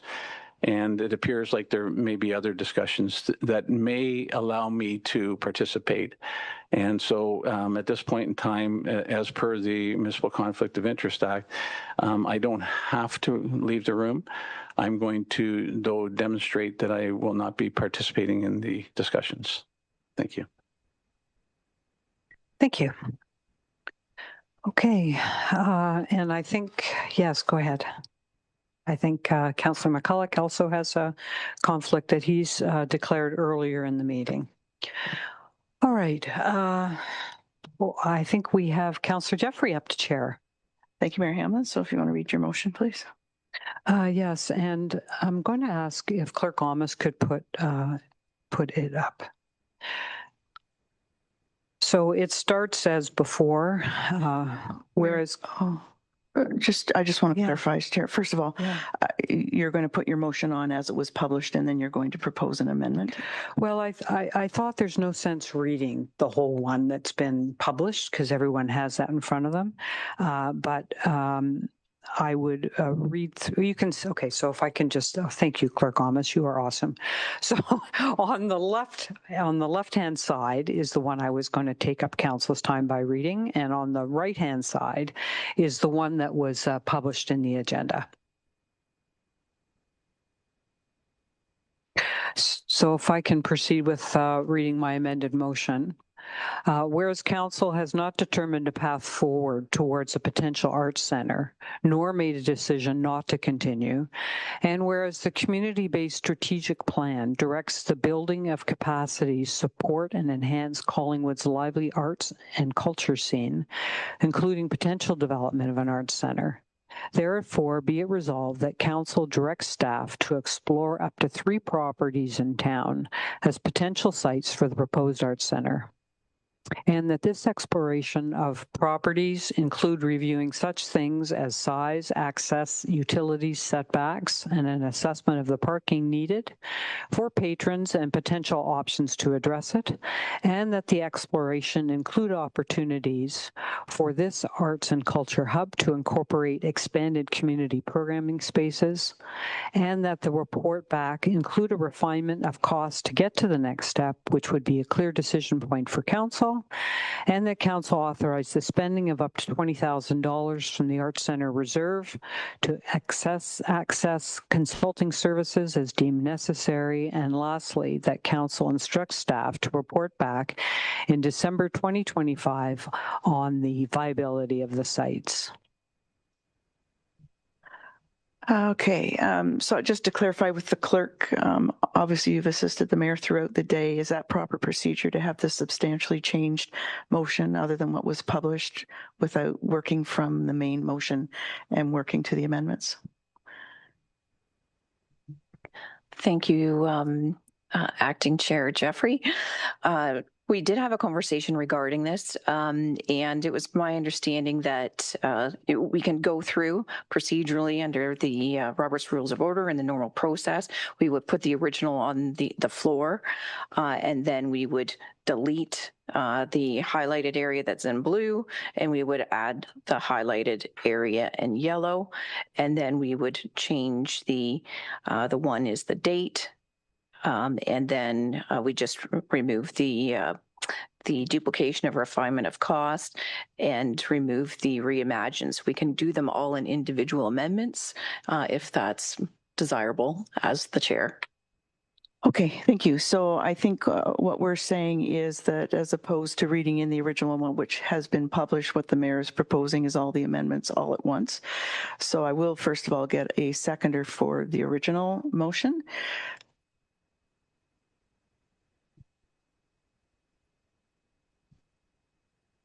To get it on the floor, I just need a seconder. Councillor Doherty? Okay, thank you, Councillor Doherty. All right, so council will need to vote. Do you wish to vote on all of the amendments simultaneously? Do you wish them to be separated? Are you all comfortable? Or we'll go to questions first. Questions? Councillor Ring? You have a quick troubled look. Yeah. I know we're calling it an amendment, but to me, there's been enough taken out of the original motion to maybe withdraw it and just submit the new version as a new notice of motion. Would it not be easier doing that? I guess this is through you to the clerk, maybe? Yeah, I think the clerk responded to that. I mean, she's worked through it. It's up to council and up to the chair. So I guess I've decided that we put the original one on the floor. So now procedurally, we're just going to talk about the amendments that have been proposed by the mayor. And so now that you've been able to see them in their entirety and the entire impact, if there's one you want to separate out, we can sever. We don't need to vote on all of the amendments all at once. And I would also suggest that probably my motion presented previous to the summer break, asking council to direct staff to pursue other potential locations for the Arts Centre might have been a wiser decision at that time.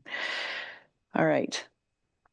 Councillor Doherty and then Councillor Potts. Thank you. I have no issue in severing that particular paragraph in the original motion because other than that, to the best of what I can see here, there are no other changes. It's just that one and its reference to location. Yeah, there were some words that have been stricken. If you can see the fine lines there, Councillor Doherty, just for your reference. I think I just clarify the lines that have been stricken were Clerk Almus's suggestion to make it a little tighter. Mm-hmm. They weren't intended to be substantive changes. Yeah. Okay. Understood. Okay, Councillor Potts. Thank you, Councillor Jeffrey. So in this here, like am I able to kind of mention amendments to potentially put into this motion now? Or like, are we, like, I'm kind of confused in how we're comparing here, so. I am too. I'm looking. Severed amendments, if your amendment is in fact an existing amendment. Hey, Mike on. Over and above what's already been proposed by the mayor. Well, I'll just put it out there and we can. Tell me what it is and then I'll get to it when I can. So first of all, I think when we look at when looking to bring up to 3 properties in town as potential sites, and then you look at the existing motion, the way council directs staff to explore the north portion, I would hope to ensure in there that we would exclude that when staff looks at sites, that we eliminate the museum site completely off the board, that it wouldn't be reconsidered for anything, because in that portion it just talks about the north portion. So I wouldn't want to see staff come back saying that the south portion would be now. And also as well, I would also potentially like to make sure that when they do their work to come back, that it would be all any municipal parking lots be excluded from that as well. So I'll leave it at that and we can Thank you. discuss. Okay. Mayor Hamlin, is that a problem for you to add the wording excluding the museum property?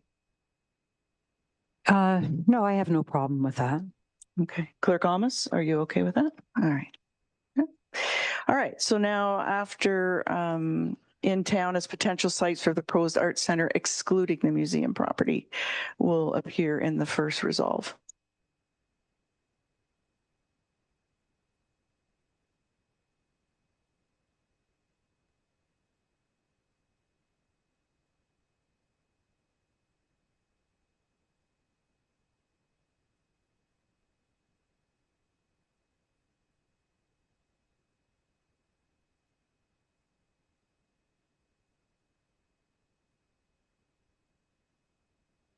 Yep, go ahead, Councillor Potts. Just a clarification. So what we're doing right now is we're still going to be able to discuss portions of it once we get this figured out. Is that what? Yeah, absolutely. We're going to add your words because the mayor has deemed them to be friendly to her motions. So we're just going to add those in with the changes she's already made. And then we can ask. And you want to ask Clerk Amos, am I waiting for you to? That's okay. Well, we can go on with questions while you do that, right?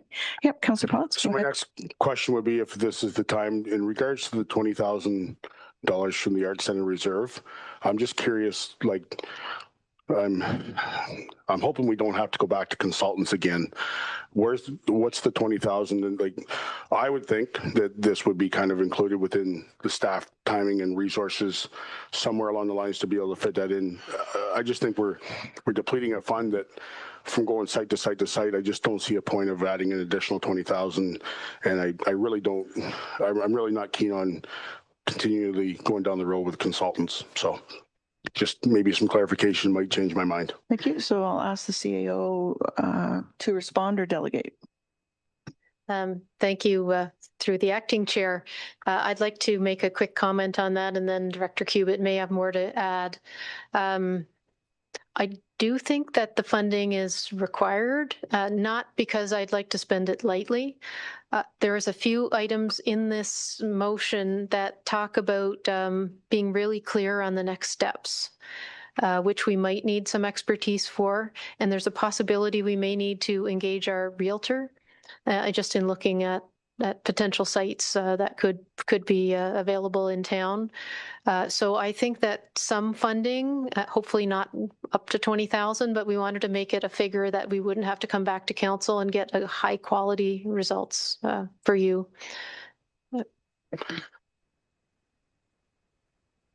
Yeah, just to follow up on that, and that's great. I want to emphasize and stress that I'm at a limit of going back to consultants. We've, seeing a lot of money has gone into the consultants through this process.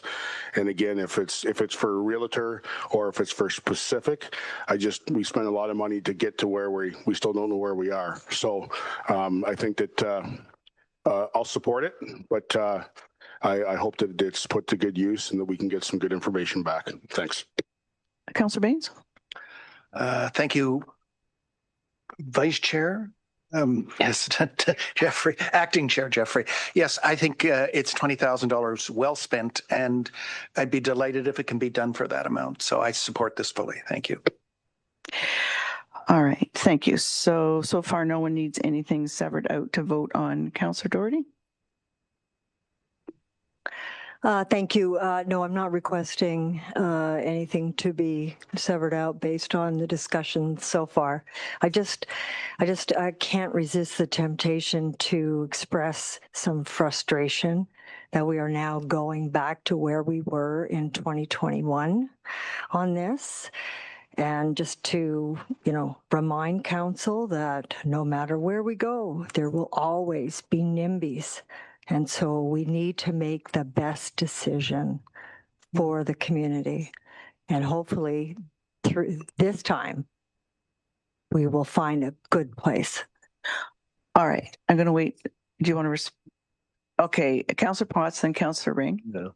Thanks. Through you, I just want to follow up on that comment. And I would think that I would hope that on those remarks, the NIMBYism wouldn't reflect on the fact of the input that's been put in from the Legion, from veterans. And I think that is a complete separate NIMBYism all day long. So I would hope that those remarks don't reflect that, because there's, that would be uncalled for remarks if that was the case, and I'll leave it at that. Councillor Ring. Sum total of all the objections over the past 4 years. Okay. Councillor Ring. Thank you. I was just going to echo what Councillor Potts just said.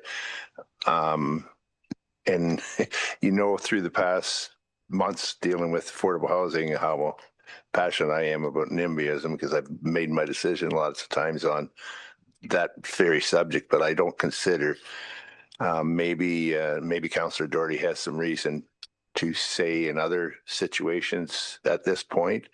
But when we're specifically talking about this piece of property, and one of the reasons why the mayor has thought that it might be a best idea to move away from her original notice of motion and come back with this amended one. As Councillor Potts says, a lot of that had to do with the discussions she's had with the mayor's head with president of the Legion, and I don't consider that in any form way of being any NIMBYism. They're not. There's no gain for them to for the decision they made. It's a decision that they feel is the right thing to do, and pertaining to the piece of property that we're discussing. So I would not paint that with the same brush as most cases with NIMBY being involved. Agreed. I don't think Councillor Doherty is either. At her peril, she may. Okay, any other questions? If not, I have one. Oh, yep. Sorry, thank you, Chair Jeffrey. So for the purpose of this amendment, what council is voting on is the deletion of the red items, the addition of the green. Well done. Clarification? Yeah, I thought from the original is there was more deletions than that red. I don't see anywhere where it talks about frontage on highway. Oh, I'm sorry. So that highway setback on Highway 26 is still in the motion now? Yes. That's we're talking about the museum property. So we just excluded it. And we're saying we're still going to investigate the setbacks. And stuff. I guess we don't need it. No, I think the red is coming out there. But it's not highlighted in red, Mayor Hamlin?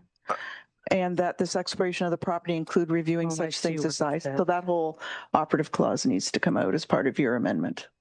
Yeah, it wasn't on the one that I did. I think the clerk has just not taken it out in this version.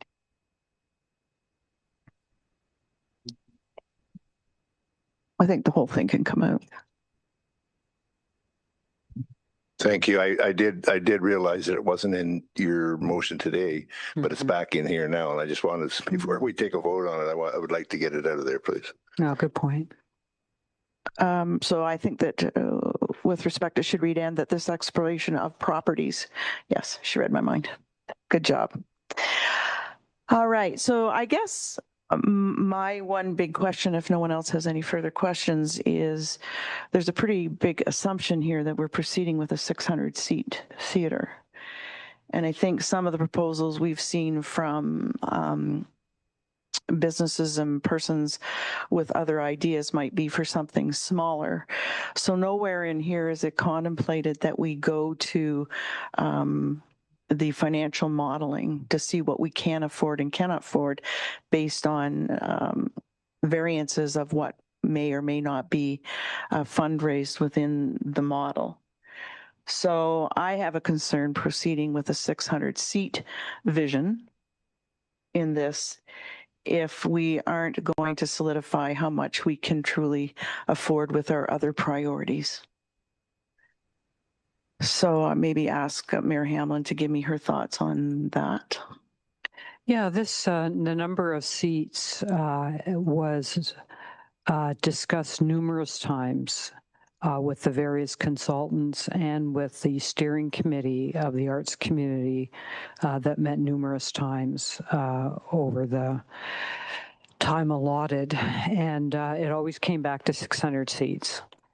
And if you'll recall, when the second site that was chosen was smaller, there was a concern about whether 600 would even fit there.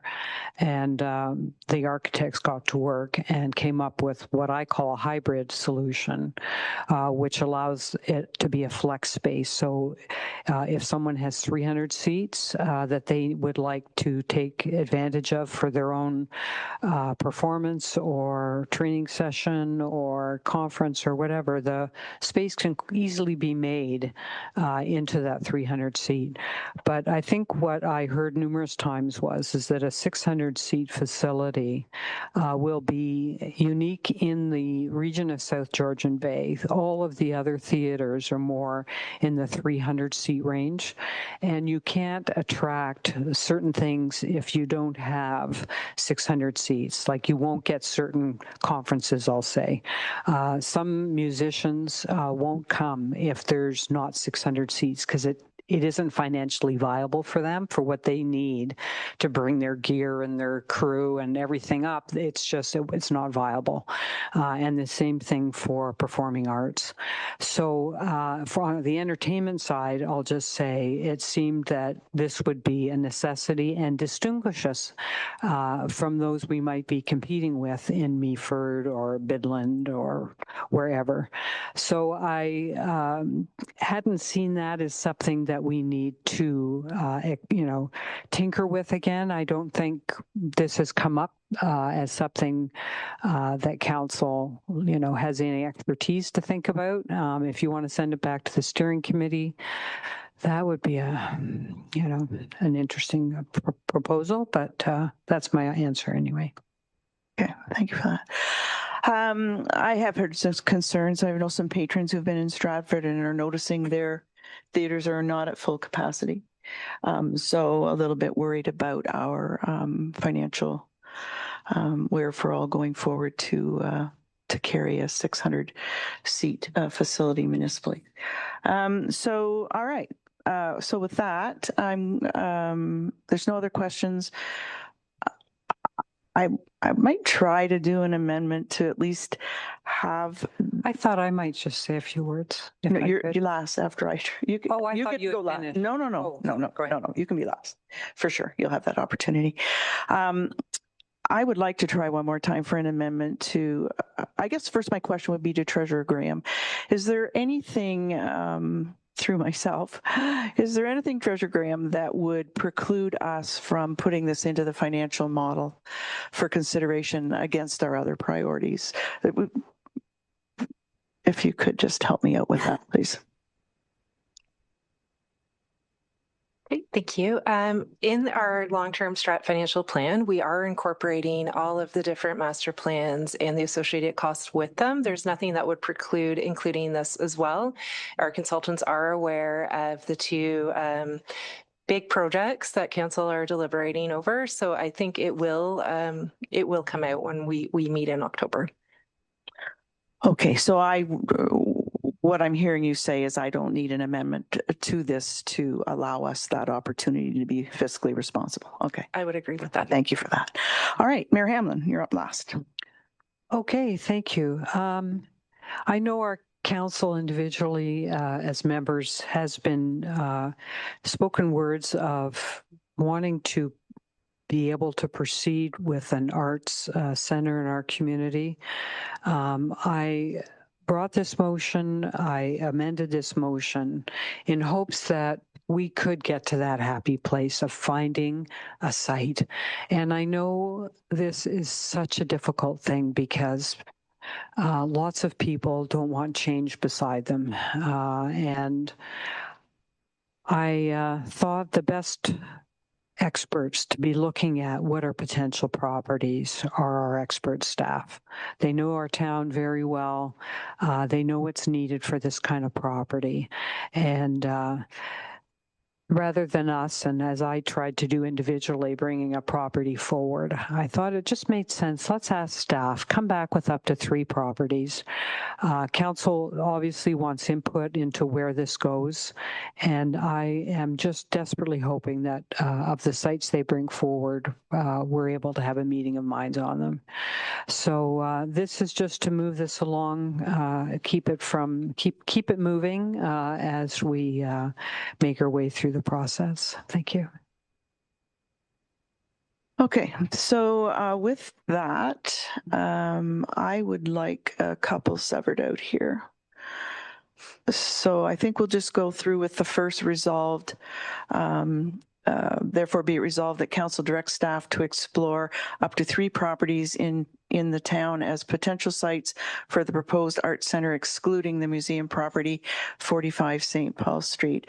These have all been moved and seconded, Clerk Almas, am I correct? Mayor Hamlin and Councillor Baines? Or should I just ask again if they're willing to support? I think I had Councillor Doherty. Or Councillor Doherty. Oh, okay. All right. Okay. It's fine. Good. All right. So then I'll call the question. All those in favor of the first result? Opposed? Okay. That is carried. And that this exploration of the properties include reviewing such things as size, access, utilities. Duly moved and seconded. All those in favor? Opposed? Any? That is carried. And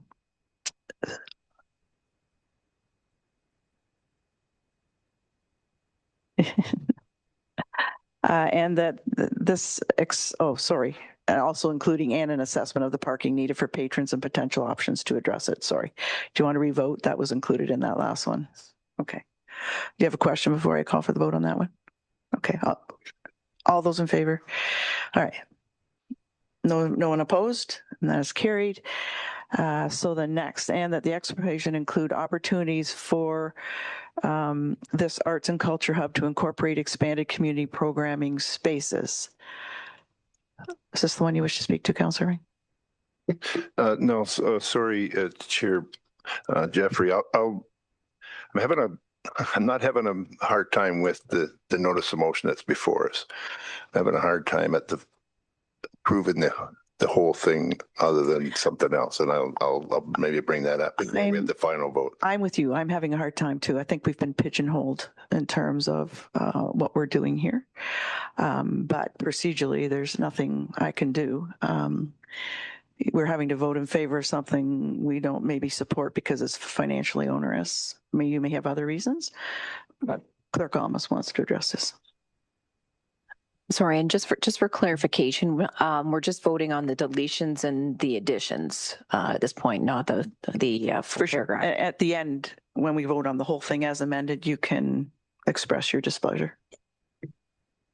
All right. Next up, we are at, and that the report back include a refinement of the costs to get to the next step, which would be a clear decision point for council. All those in favor? It's carried. Nobody opposed? Seeing none. And that council authorize the spending of up to $20,000 from the Arts Center Reserve to access consulting services as deemed necessary. Well, we're voting on it separate. Oh, okay, gotcha. I was just going to vote. Oh, gotcha. All right, so then finally, and the council instructs staff to report back on December 2025 on the viability of the site. All those in favor?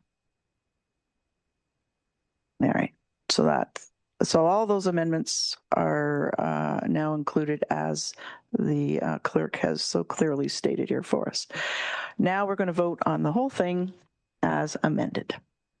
So all those in, oh, sorry, Councillor Ring, go ahead. Thank you very much, Councillor Jeffrey.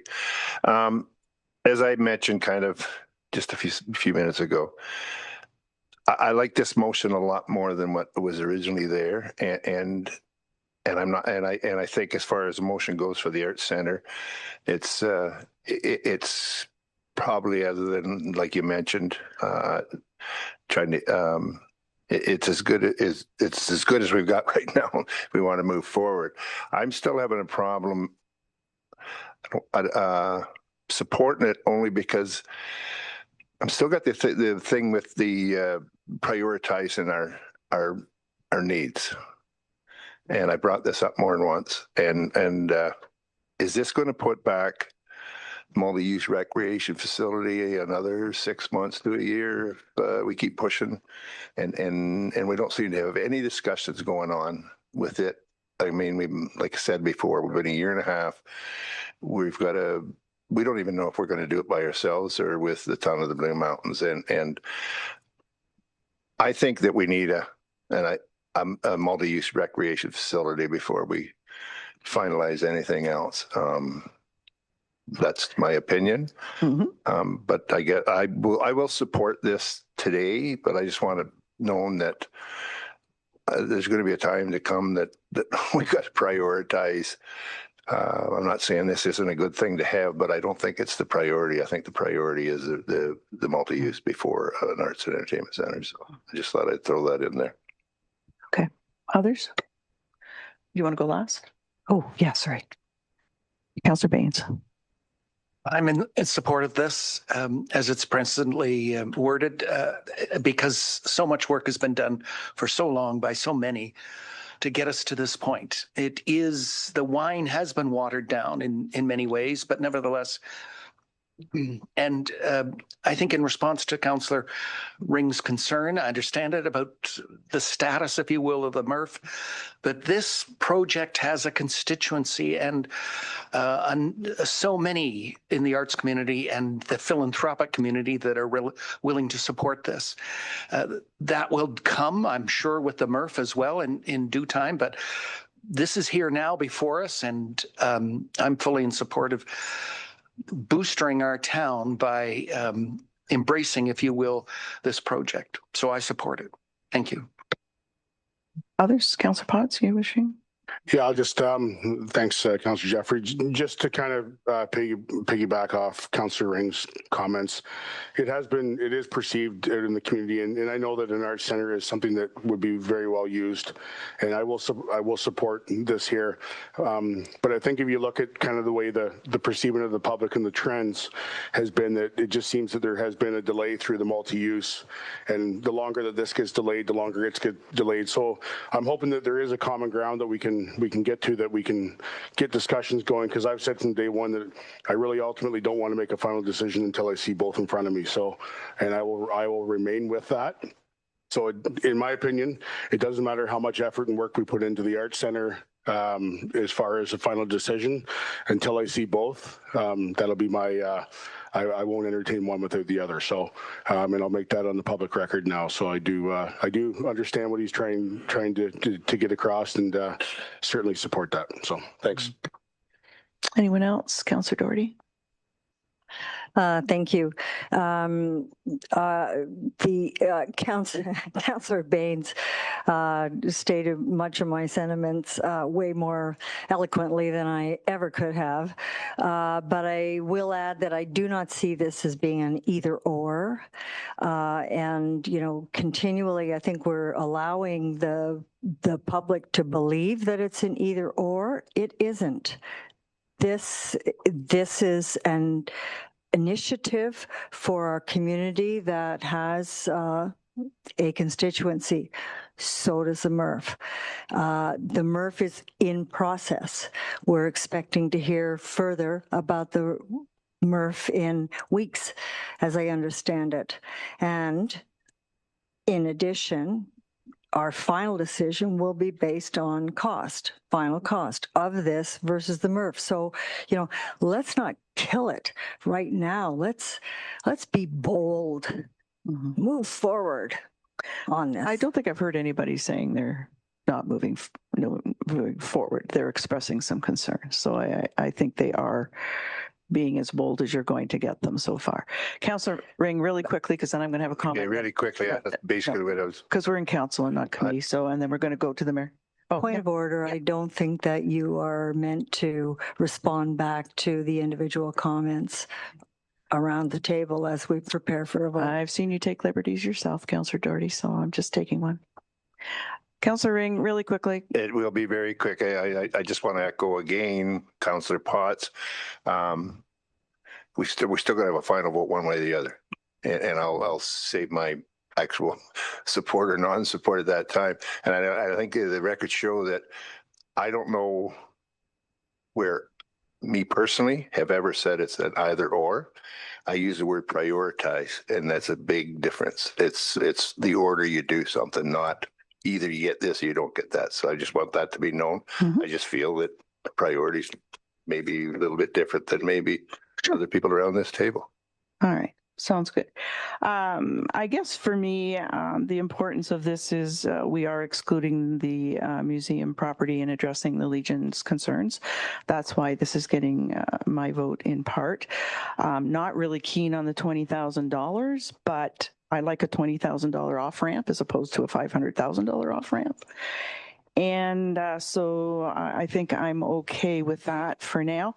And I think this next step is really going to take us to whether we can do a 600 or not, because if we can't really find a property that can do a 600, there'll be that stop. And then we may have to downsize our sites and whether it will be affordable. And then next, I'm certainly going to be chasing this down in the priorities as I've asked in the financial strategic planning, because it might not be an either or, it might be a when and what order, depending on what we can financially afford and what can be raised in the community in the atmosphere of some pretty major fundraising already going on. So my vote for now will be in favor of this, but you're dragging me all the way. Mayor Hamlin, you're last. Yeah, I totally appreciate Councillor Jeffrey. This isn't your priority. And I'll just say, you know, that's not what I said. Oh, isn't it? No. Oh, sorry. I thought it was. I said I want it to be compared with all the priorities so that we understand the financial. So if you could retract that, that would be great. Happy to retract. Thank you. I don't see that everything's going to be a priority. We have so many choices in this community. There's the waterfront public realm plan. Like there's a recplex that we've been trying to get in this community for 15 years. The Arts Center we've been trying to get for 20 years. So this is our opportunity. And I know that individual councillors will prefer to prioritize certain things over the other. And you know what? That's why we're all sitting here, to bring our own views to the table. I am really hoping that at a minimum, we'll get sites.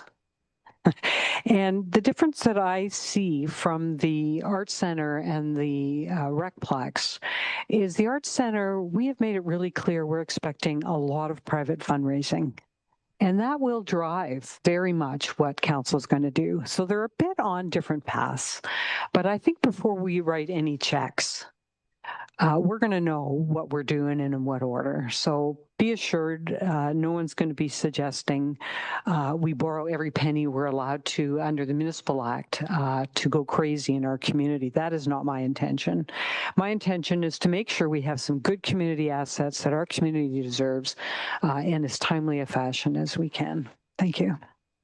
Okay, thank you. So with that said, all those in favor of the motion as amended? And seeing none opposed, that is carried. Thank you, Councillor Jeffrey.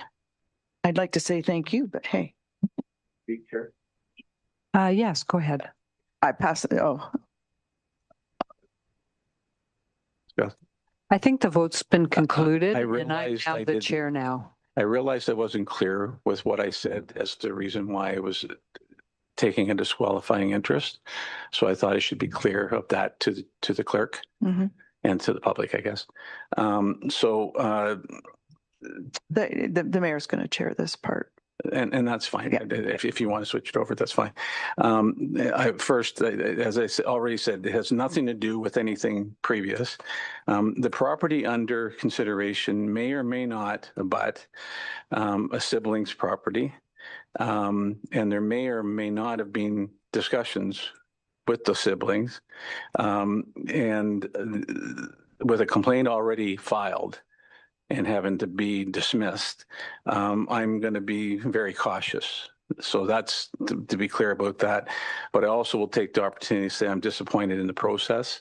I think if there's conflicted members of council on a motion, that motion should be withdrawn. And then there's an opportunity for the conflicted members to perhaps come back and participate. But because we can't influence a motion on the table, it really creates a great area by leaving it there. That's my comment on the process. Okay, thank you for sharing. The next motion is one from Councillor Doherty, so I'll turn this over to you. Pardon? Yeah. Oh, thanks, Councillor Perry. Okay. We've been sitting here for 2 hours. Would anyone like a break at this time?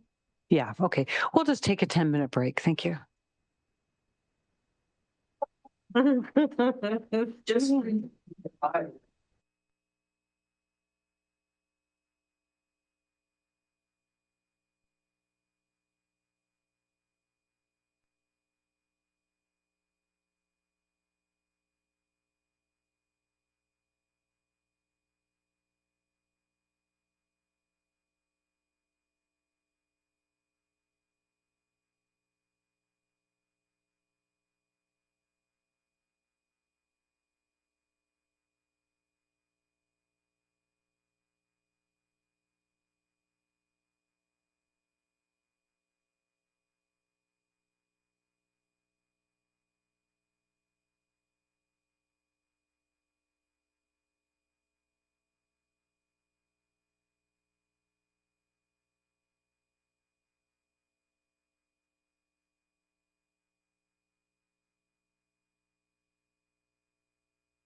Okay, I think we'll get started again.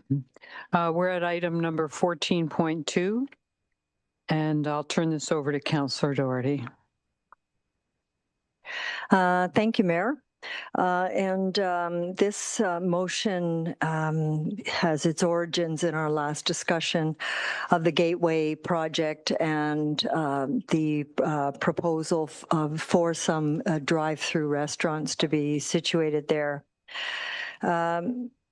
So moved by myself and seconded, I believe, by Councillor Baines, that an analysis of the environmental, social, and economic benefits and challenges to a town-wide prohibition on drive-throughs as an accessory function to any primary use, restaurant, bank, pharmacy, etc., be referred to the zoning bylaw review project, provided that the scope change costs do not exceed $7,500 to be drawn from the 2025 development management budget, and that at minimum consultation with the Collingwood Climate Action Team, the Business Development Center partners, Georgian Triangle Development Institute, and the town's accessibility committee be undertaken to inform the analysis and professional consultant recommendation. Okay, thank you. Do you want to go first or last? Thank you, Mayor. I'll go first. Yeah. This town has had for many years now an anti-idling bylaw, and so it is just really complete contravention to that bylaw that we continue to approve drive-throughs. In addition, our community-based strategic plan is focused on health and activity. We have heavily prioritized active transportation. We are in process of doing a climate change mitigation strategy, of which greenhouse gas emissions reduction would be one of the primary contributors. So for all those reasons, it makes no sense to me why we continue to approve these. And I would ask the support of council. Thank you.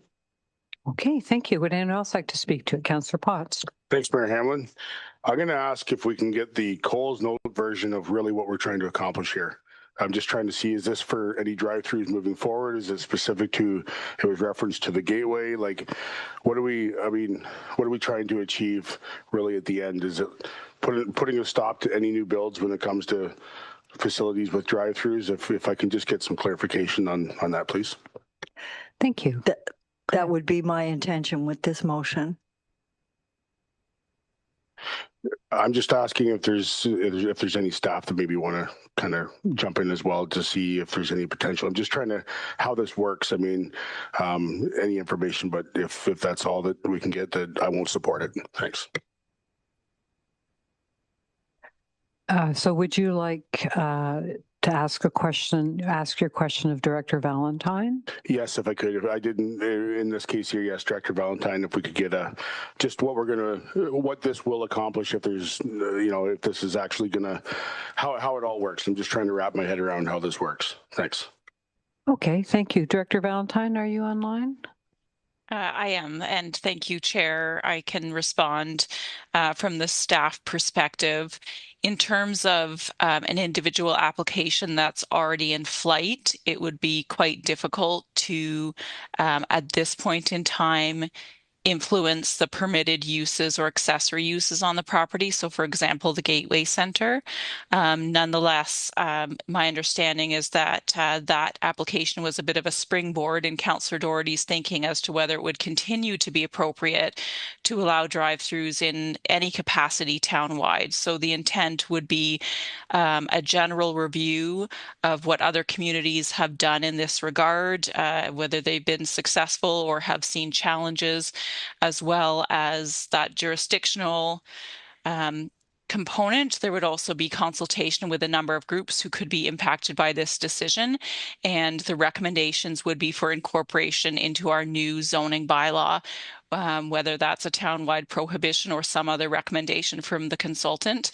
So again, it wouldn't impact applications in flight, but it would impact applications on a go-forward basis if this is the way that council wishes to proceed.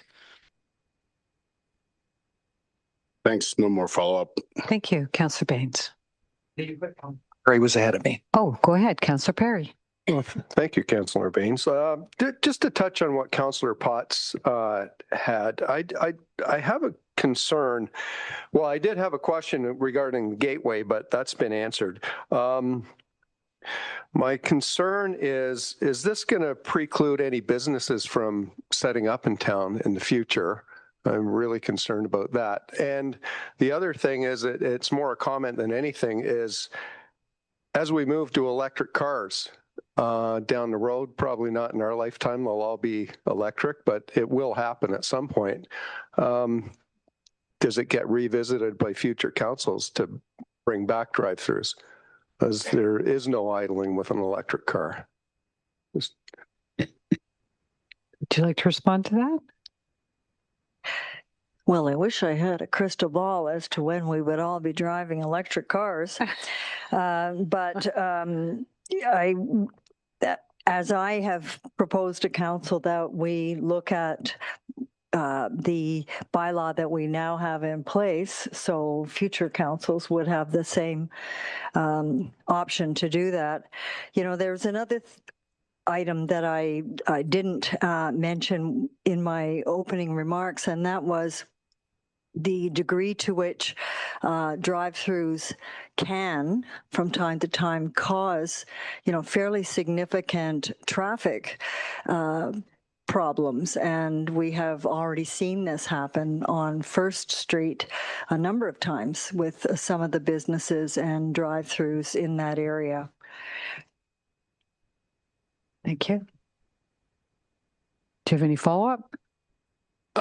Yeah, and I'm not leaning one way or another on this right now. I'm trying to look at it, the whole picture. But regarding the gateway, I think they've covered that lineups as far as drive-throughs go from going out onto the main street. So all the two drive-throughs that I saw there, they access from internally, not from the street. So that kind of covers the traffic issue on that corner specifically. Okay, thank you. Councillor Baines? Thank you, Mayor Hamlin. This is not retroactive. This is moving forward. The ship of state, or in this case, the ship of Collingwood, from a policy perspective, moves slowly, if you will. And I think what I'm so pleased about this motion is that when you consider the ethos of what we've been dealing with over the last number of years, particularly 6th Street, et cetera, and active transportation, it's attempting to get people out of the car-centric mindset, if you will, that our community and many communities still have. It's trying to get people to walk more, to bike more, et cetera, et cetera. And this is but one small part, in my opinion, of encouraging that. And if for that reason alone, leaving aside the whole issue of the climate change loadings of the vehicles, I think it's a positive step forward for the future. I remember being in Stowe, Vermont once and seeing a lovely architecturally appropriate McDonald's, if you can believe it. And they had, in Stowe, in Republican United States, had outlawed drive-throughs there. And I thought it was a wonderful more community-oriented, appropriate policy change that they had made there. So for all those reasons, I would support this motion. Thank you. Thank you. Councillor Jeffrey? Thank you, Mayor Hamlin. So first of all, I was glad to hear Councillor Doherty articulate some of the connections with our strat plan, as I think this whole council's been advised that our motions are to connect it, and I didn't see any whereases doing that, and I think those would have been helpful ahead of time. connecting it to our community-based strat plan. Secondly, it's complicated. Number one, the competition, if you let the existing businesses keep theirs, the new businesses opening up, you don't let them have one. There's the fairness of competition in their marketing plans. The other thing I see is the need for more parking. So we pave more space so more cars can park, because they're not going through the drive-through. And I see that as a complication. Another complication for me is we have a lot of great work going on right now with our GHG reduction. And is this $7,500 going to take away or thin us out on the work we're currently doing? We've established our baseline. We're working on things, and so I just, and then the other thing is staff time. Like, where would this come in the operational update? Because we have seen the line items in that. And so if we start getting into the realm of what comes off the table while staff deal with a plethora of things in that operational plan, I have a concern with that. So for me, I understand a bit of the intent, but I think it's a lot more complicated than what we have time to delve into right now. And I'm not sure when the time will be right for that, or if this can maybe be referred into that GHG process somehow, so it can be aligned with the other priorities that we're putting in place to achieve those. But for me, this as a standalone is just something I can't support at this time, given our other pressures. Deputy Mayor. Thank you, Mayor Hamlin. Some of what I was thinking has already just been stated by Councillor Jeffrey. So I was going to ask through you, if I could, to Director Valentine. So this is going to be part of the zoning bylaw review. If it got implemented into the zoning bylaw that we approve, is it something that could be appealed and we'd be into the same situation that we're dealing with our official plan right now? Director Valentine, can you answer that? Thank you, Mayor Hamlin. Appeals are certainly possible. There are fewer appeal rights related to zoning bylaw changes than official plan amendments or new official plans. However, we have seen in the past that it's typical to get more appeals to zoning bylaw than an official plan.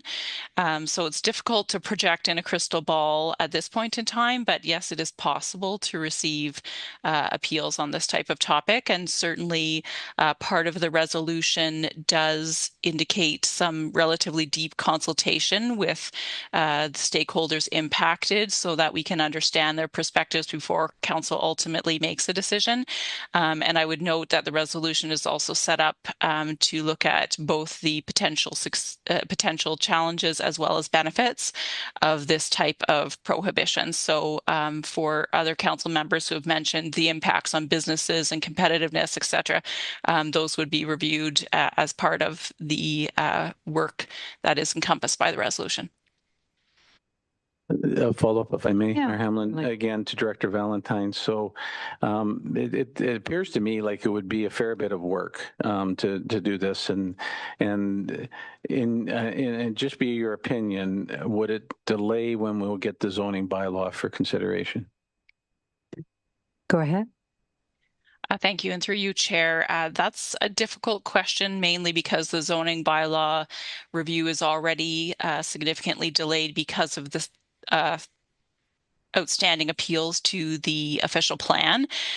So it could be possible that the zoning bylaw review consultants are redirected to this work while they are in a bit of a holding pattern until the appeals get resolved. So it may not result in a greater delay, but it's difficult to tell until we have the actual scoping documents and the cost from the consultants. Those staff have put our best efforts into estimating what that would be as encompassed by the resolution. And then just maybe finally, Mayor Hamlin, yeah, I think, again, some of the reasons have already been given, but I'll just state that I am concerned about the competitive advantage of doing something like this. I am also concerned with putting additional workload into the mix at this point in time. So I'm not going to support it at this time, and it's not in any reference or way meant to imply that I'm not in favor of doing anything we can to try to help with environmentally. But I just think that this has a lot of difficulties with it, and we have other priorities that we have to be dealing with. So thank you. Yes, go ahead. Thank you. I'll just remind council that this recommendation or this motion is not to initiate a ban on drive-throughs now. It is to facilitate an investigation of staff and a consultation with other stakeholders like the Business Development Center partners, the Georgian Triangle Development Institute, and so on. Councillor Perry. With all due respect, Councillor Doherty, it says right on the top, it's the feasibility of prohibiting drive-throughs in Collingwood. So I'm confused with your last statement as opposed to what the title is on this motion. To investigate the feasibility of banning. If I may. Yeah, okay. So I read this for the past 3 or 4 days with the thought in mind it's prohibiting. That was my mindset coming into this meeting. And from what you're saying, correct me if I'm wrong, but it's not including prohibiting moving forward. No, the intent was to facilitate an investigation, the feasibility, and are we in the right,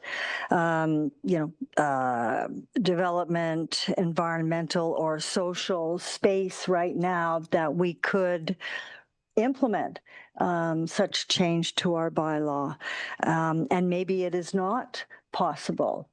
But I would like to propose to council that it is a good time to investigate it, considering that everything else that we have in place from a overriding strategic and social development plans for the community incorporate things like health benefits, walking, and climate change mitigation as best we can. Yes, if I may, one last thing. I would support it if the wording townwide prohibition drive-throughs is somehow taken out. I like the idea. I don't necessarily like I really think it would affect future businesses from coming to town, especially not where we are right now as far as growth goes, but as we move further west, there's going to be other pockets of plazas and developments that are possibly may want drive-throughs and may not come if we totally ban them.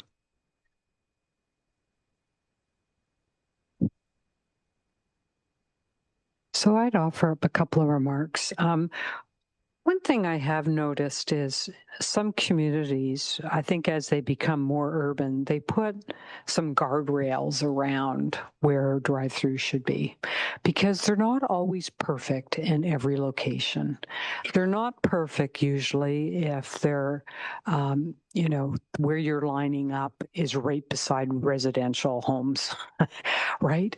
But maybe it is perfect if it's, you know, I don't know if it is or it isn't, but I'll just say Poplar and here Ontario. I don't know. So one thing I thought was interesting about this, as we are becoming more and more urban and more infill and so on, I would be interested in knowing, like, are there some guardrails that we should be putting around where drive-throughs should be allowed? Maybe it's not a total prohibition, but it's, you know, tell us the benefits and challenges and give us some idea of the best way to regulate this. So I have a question for Director Valentine, which is the wording that's there now. Do you feel that that's sufficient to allow staff to come back with some recommendations on how to, you know, choose which areas they're appropriate for and which areas they're not? Thank you, Chair. And through you, although the resolution does make reference to the potential for a total ban, I would agree with Councillor Doherty that the intent was to look at the feasibility, the benefits and challenges, socioeconomic, environmental, and otherwise. And typically when staff sort of know what a far position or an extreme position could be, we often recommend a middle ground or a balance. So from this resolution, that is a very possible outcome, working with our consultants to look at a total ban. And if that doesn't seem to be feasible based on the best practices research and what we learned through consultation, then I think we would certainly feel free to provide council with other options within the context of this resolution. Oh, thank you very much. Because for me, $7,500 is like a drop in the bucket. I have to say it's a lot of money if I was spending it, but in the context of what we're spending to get our official plan and zoning bylaw right for the future growth of our community, I think it's you know, it's up to $7,500. So, and some of this I think would be very helpful for us to know what's the best way for us to be regulating these in our community. So I'm in support of it. Thank you. Yes, go ahead. Just clarification. I believe that $7,500 would be outside staff time. I'd like to get that clarified because that's what I'm thinking. Whatever staff time would be over and above the cost. Yeah, I think that's how I read it. Do you want to have Director Valentine answer that? No, so it's not just $7,500. It's going to be whatever the staff time cost is too. Yeah, I think, well, as I read it, well, we can ask Director Valentine. Director Valentine, would you like to answer that question, please? Thank you. And through you, the 7,500 cap would be strictly for the consultant support, and staff time would be over and above that cost. Okay, so if there's no other comments, we'll put this. Oh, yes, Councillor Ring. Thank you very much, Mayor Hanlon. I know it's not going to look good, and in no way do I not support the best possible solutions for our environmental problems. There's still something about this wording that I'm really having a hard time supporting at this time. Anytime I see something that says townwide, to me doesn't say in the future. Townwide is every business that has a drive-through in the town of Collingwood could be prohibited if somebody else comes in at another time. And I know it shouldn't have anything to do with dollars and cents, but I would agree with Councillor Perry that are we driving businesses away from coming into town? And with today's, we're going to talk about the environment. And I know not every car, and it was touched on about electric cars, but almost every car that's been built in the last 5 to 10 years, it shuts off when you put your brake on. So you're not sitting there idling while you're waiting in drive-throughs. So the traffic issue on First Street was brought up, and we seem to keep this all seems to be centered around the Gateway development. because I've heard more references to it than anywhere else in town. Two of the businesses that are going in there are the two that cause the most problem on First Street. And I think if you put a second one away from First Street, we're alleviating the traffic issues. But anyways, it's not that I can't support anything that would be environmental friendly. It's just there's just something about this wording that at this time I just can't support. Can I just perhaps take your concerns and ask Director Valentine, because I just want to make sure that it's accurate what you're saying. Because as I heard, if I understood it, you're concerned that the existing drive-throughs would be illegal? No, I'm just asking, because if it was, I'd ask her to clarify whether that's the case. Okay, that's my concern is the way I read this, and I know we say, well, that's not what the intent was, but it doesn't say that. The intent, if I read that and nobody told me anything about it, when I see something that says town-wide prohibition, that means you can't have drive-throughs anywhere. Okay, so I don't think we have that legal authority to do that, so that's why I want to ask Director Valentine. Director Valentine, if this was passed and after all your consultation, you came back with a recommendation for a townwide prohibition, would that mean that the existing drive-throughs would be illegal? Through you, Chair. As noted, this would be on a go-forward basis for future applications. Therefore, existing drive-throughs, if there were a town-wide prohibition, would be grandfathered, essentially as legal non-conforming. So they would remain legal, but on a go-forward basis, future applications that included a drive-through, that would be prohibited unless council wished to change that in the future or wish to determine on a site-by-site basis through a zoning bylaw amendment that they wish to overturn the prohibition based on special circumstances. Okay, thank you. I just wanted to clarify that because I didn't want you to have a misunderstanding. Councillor Doherty.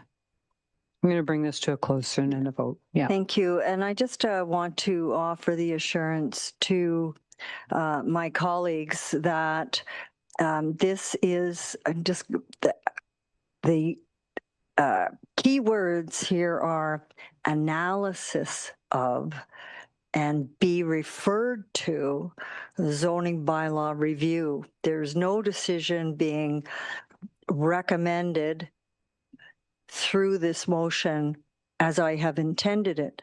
It is simply to say, can we please have a look at this and see how it works or doesn't, or where in our community? Okay, thank you. I think we've had good discussion on this. So all those in favor of the motion? That's 3, and those opposed 4. Wait, can we just have that again? All those in favor? That's 4. Okay, those opposed? That's more. Okay, it fails. Thank you. The next item on the agenda, which is the last item on the council before we move in committee of the whole, this relates to the audited financial statements we saw at our last meeting. And so the motion is that council hear and approve the 2024 audited financial statements as presented by Baker Tilly on July 28, 2025. Could I have a mover and a seconder, please? Moved by Councillor Jeffrey, seconded by Councillor Perry. Any comments? All those in favor? And that's unanimous. Thank you. So at this point, I will make a recommendation and look for a mover and a seconder for council to move into the committee of the whole.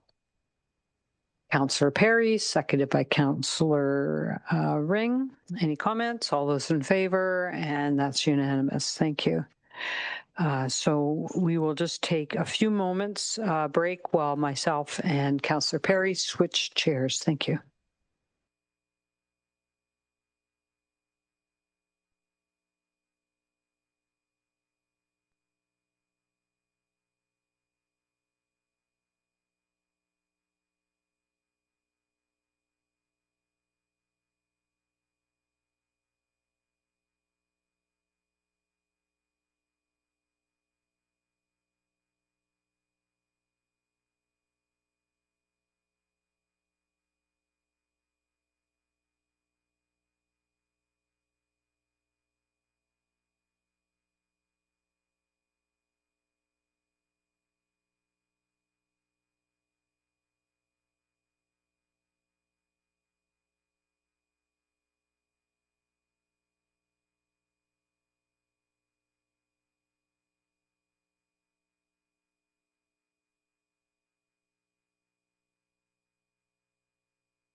Okay.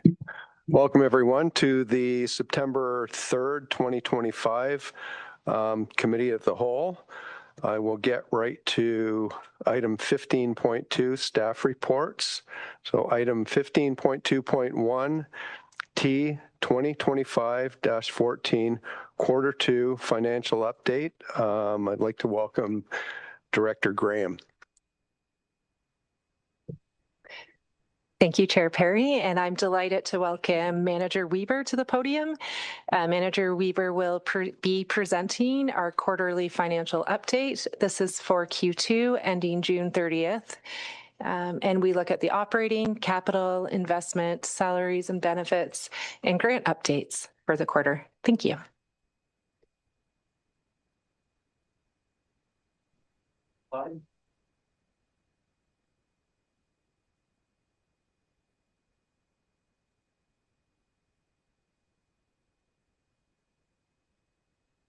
Next slide. Yep. Next. It's not updating on my thing. Oh, there it is. All right. Good evening, Mayor Hamlin, Deputy Mayor Fryer, and members of council. This presentation provides a high-level overview of the town's financial position as of June 30th, 2025. At the end of Q2, while timing variances and seasonal effects are evident, our overall results are largely aligned with expectations. Next slide.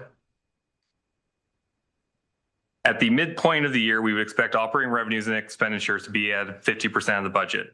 Most tax-supported programs generally align with these expectations, noting that variances are largely attributed to timing differences and seasonal factors. The outliers from expectations are the taxation revenue, which now has the final tax billing completed for 2025, and corporate and customer services, which is the result of the significant investment income realized so far in 2025, stemming primarily from the sale of PPNs earlier in the year. I also want to mention that the transit revenues in the Community Access Mobility Program are doing very well and exceeding expectations, with 60% of the budget already realized thus far. New for Q2 this year was the municipal accommodation tax, which had revenues of just over $192,000 in Q2. This is allocated to the municipal accommodation tax reserve, where entries will be made to pay the 60% allocation to the tourism entity and fund council-approved use of the funds with the remaining 40%. For the non-tax supported programs, there is more variance from expectations due to timing and seasonality, particularly with water and wastewater services. Parking authority is significantly exceeding expectations due to several factors, including more reliable parking machines, increased enforcement, and higher parking permit sales than expected. Building revenues are below expectations due to a reduction in building permit application value, which is not a problem unique to Collingwood and is being experienced by our peer municipalities as well. Lastly, business licensing revenues are under expectations due to fewer STA licenses than projected. This will be addressed in more detail in a future report to council. Next slide. Salaries and benefits are 0.1% under budget overall through quarter two, reflecting delays in hiring, several vacancies, and some higher than expected overtime in some areas. Despite this slightly higher than expected overtime, overall expenditures remain within budget. Next slide. Capital expenditures in Q2 total $23.3 million, or 19% of the approved capital plan. This is typical for this point of the year. Most projects at this point are in procurement or early underway. As expected, the water treatment plant expansion accounts for the majority of Q2 capital activity. Next slide. Q2 had minimal investment activity. The town realized $620,000 in gains from a maturing GIC at 5.8%, which was subsequently reinvested into a one-year GIC at 3.9%. By reinvesting into another GIC, we are balancing yield, liquidity, and risk management by enhancing predictability of returns. Next slide. The town continues to aggressively pursue grants. So far in 2025, staff has submitted over $19 million in funding requests.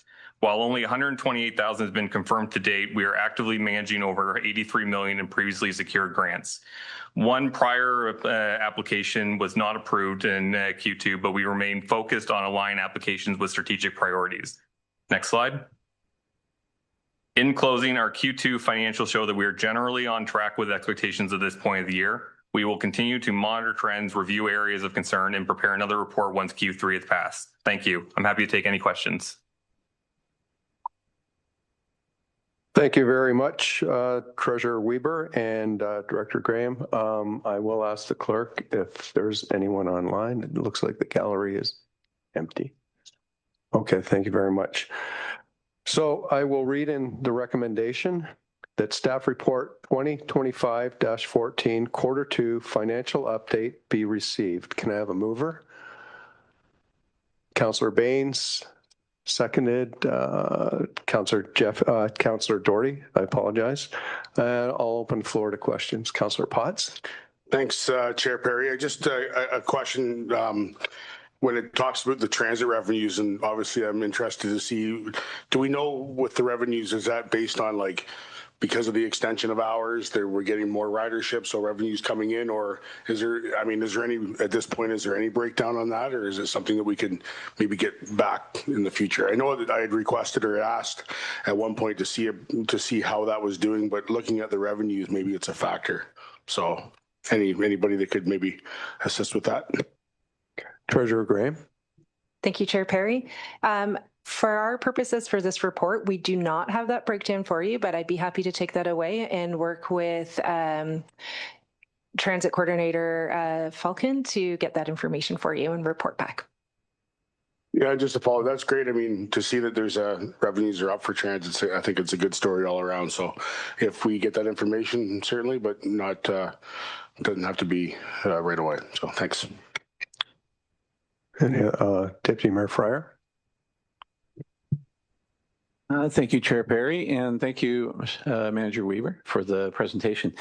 Just a little bit more detail on the MAT, if I could.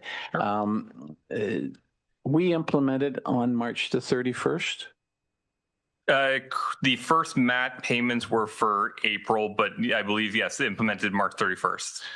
So it is a full quarter, but could you just review, I believe that the participants that have to make the payments, is it the regular are every quarter, but there's some others that are a little, okay, if you could just review that would be great. I think I know what you're asking. So for the municipal accommodation tax, any of the short-term accommodations have to report and remit monthly, and hotels are on a quarterly basis. I trust that answers your question. Yes, that does. I couldn't remember if there was a facet of it that wouldn't be included. So that's generally our first view of what a one quarter will bring. Okay, thank you. Sure. Councillor Jeffrey. Thank you, Mr. Chair. So through to Manager Weaver. I was just reviewing the overtime, and I mean, aside from snow plowing, I know we don't control that, and those guys really don't want that much overtime. They were pretty beat this past winter. So, but with all the other departments, I guess all the statements were still within budget. But if we trend at the rate we're trending at, by quarter 3, they are not going to be within budget. So I guess my question is what do we have in place for monitoring and approval and just ensuring the efficiency of that overtime, and are there other ways we can support to minimize that for our staff? I just don't know if you have any thoughts on that through the chair. I might defer this question to Treasurer Graham if she has it, or yeah. Treasurer Graham. Sure. Thank you, Chair Perry, and through you to Councillor Jeffrey. I'll start it, and I'll ask Executive Director Pegg to also contribute if needed. We do continuously monitor it. Our payroll coordinator does send out overtime reports to all staff, and overtime is expected to be approved outside of emergency situations, obviously, in advance too. So for finance, if Justin was working, he's a manager, so overtime doesn't apply. But in that case, if he was working extra on the quarterly financial statements, he would request use of overtime before it was permitted. Okay, thank you very much. Oh.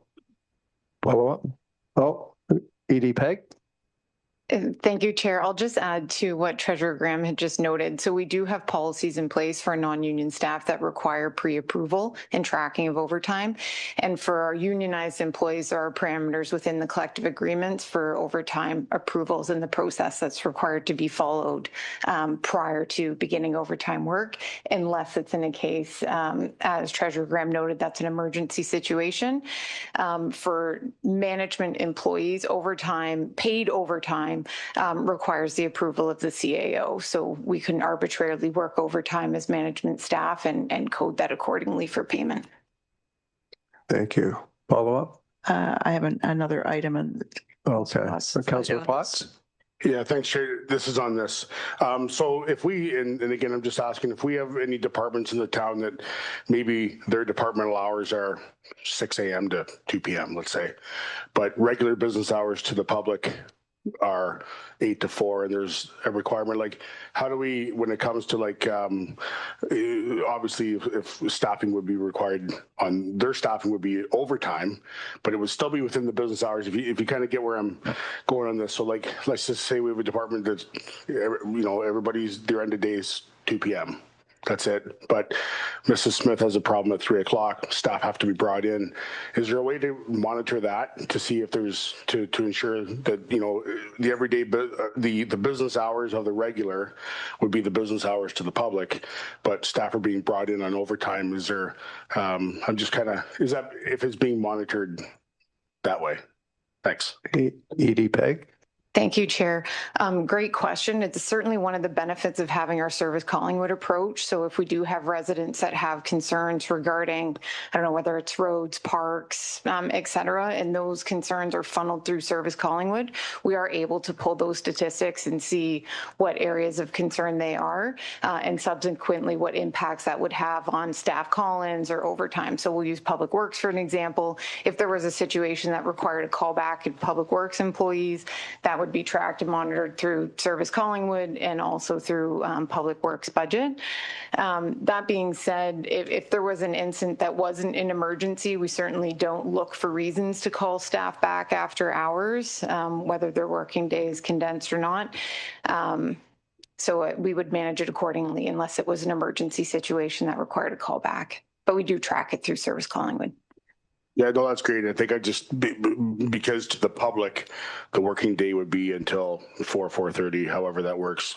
And so if there's an issue arises where there would be, and you referred to the Public Works, so sewer backups or any kind of our water department for water breaks, that if staff are all gone home at a certain time, but it's still within the regular business hour of the day, for the operating of town hall and everything else, it's to bring them back in, or we, you know, it's obviously overtime. So that's kind of where that's where I'm going.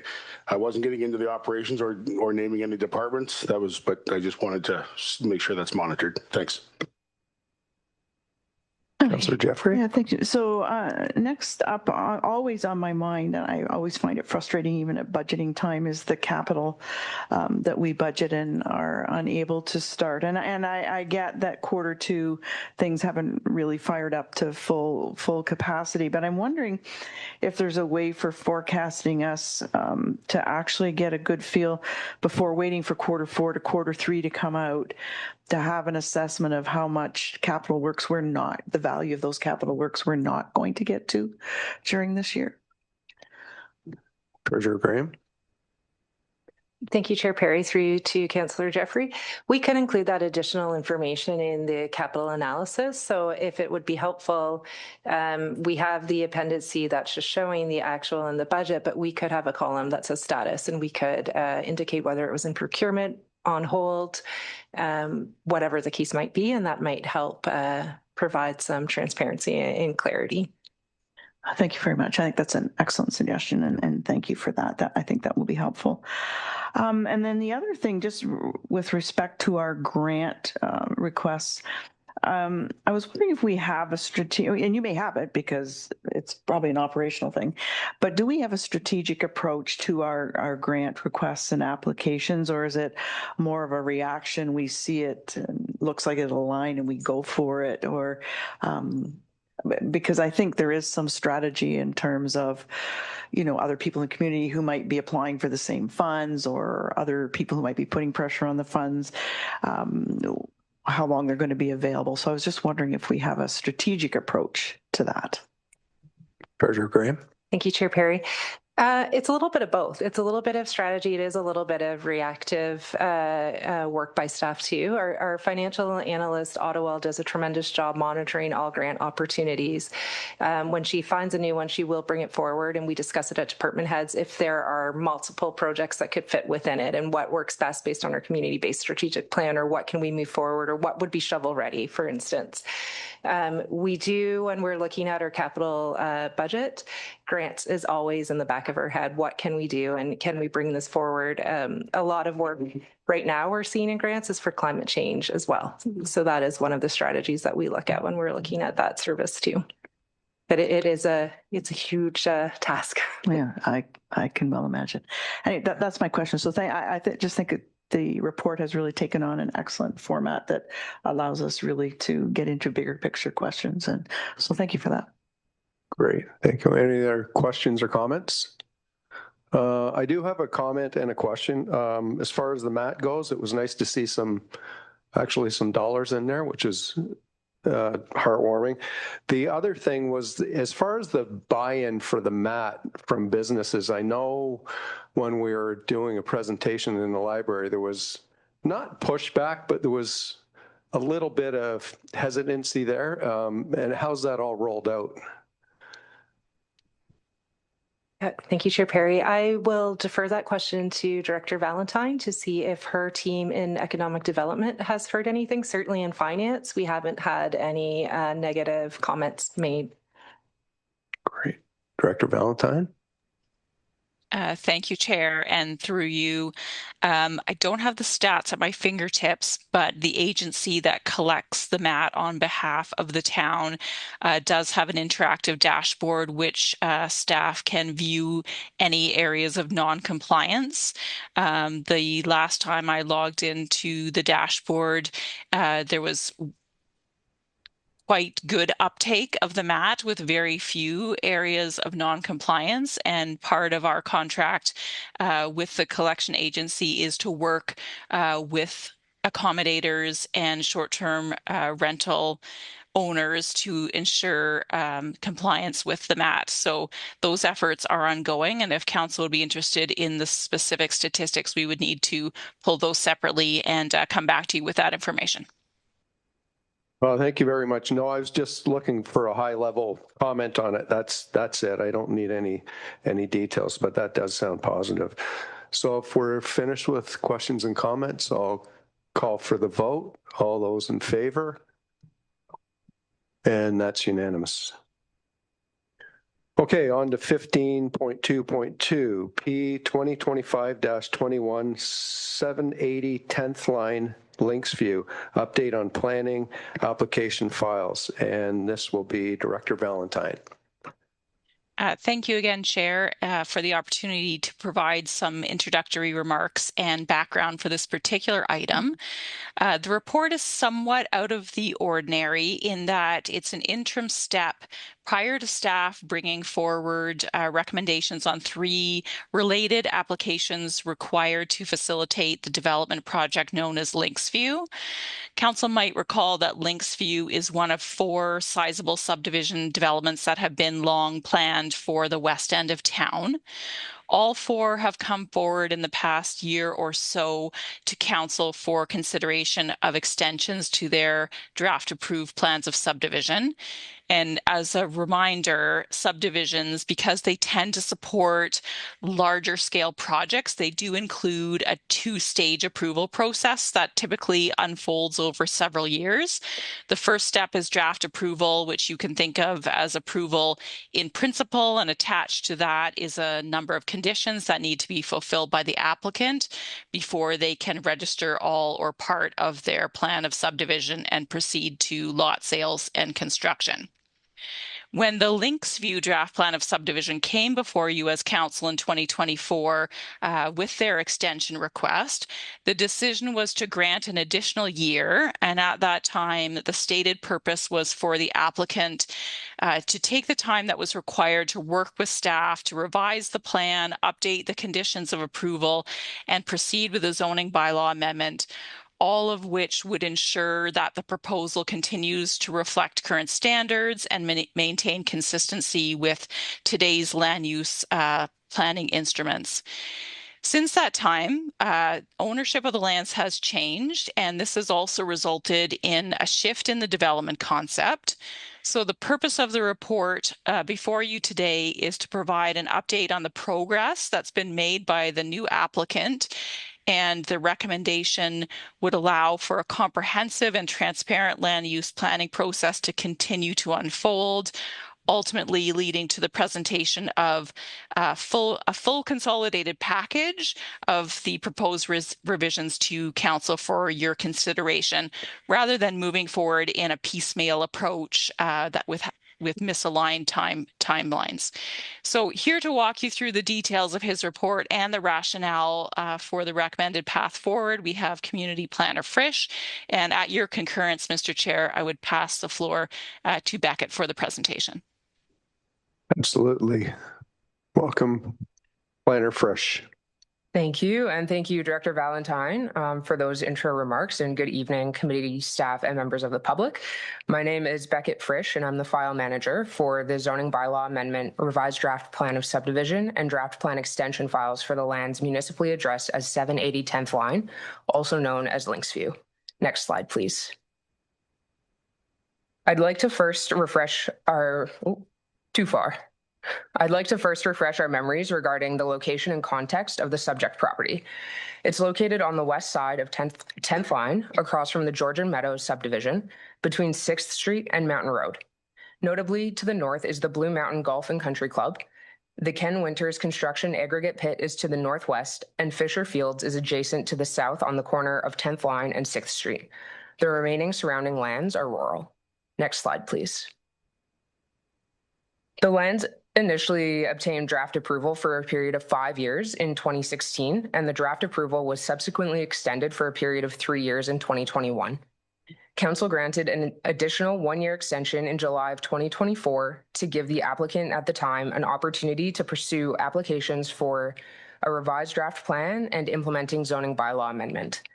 These applications were deemed complete in August of 2024, circulated for technical review, and a public meeting was held in October 2024 regarding the purpose and effect of the proposed zoning bylaw amendment as required by the Planning Act. Since the public meeting last October, the lands have changed ownership from YV Group to Devonlea Homes, and staff have been working collaboratively with the new ownership group and their agent, Corey Chisholm of MHBC, to progress the zoning bylaw amendment and revised draft plan applications toward a second submission, responding to comments issued in November of 2024. In recognition of the July 29th, 2025 lapsing date, an application for a draft plan extension was received in May ahead of the second submission of the zoning bylaw amendment and revised draft plan applications, which were received in July. It is noted that 2 emergency 30-day extensions have been approved by the Director of Growth and Development and under delegated authority to allow for technical review of the second submission.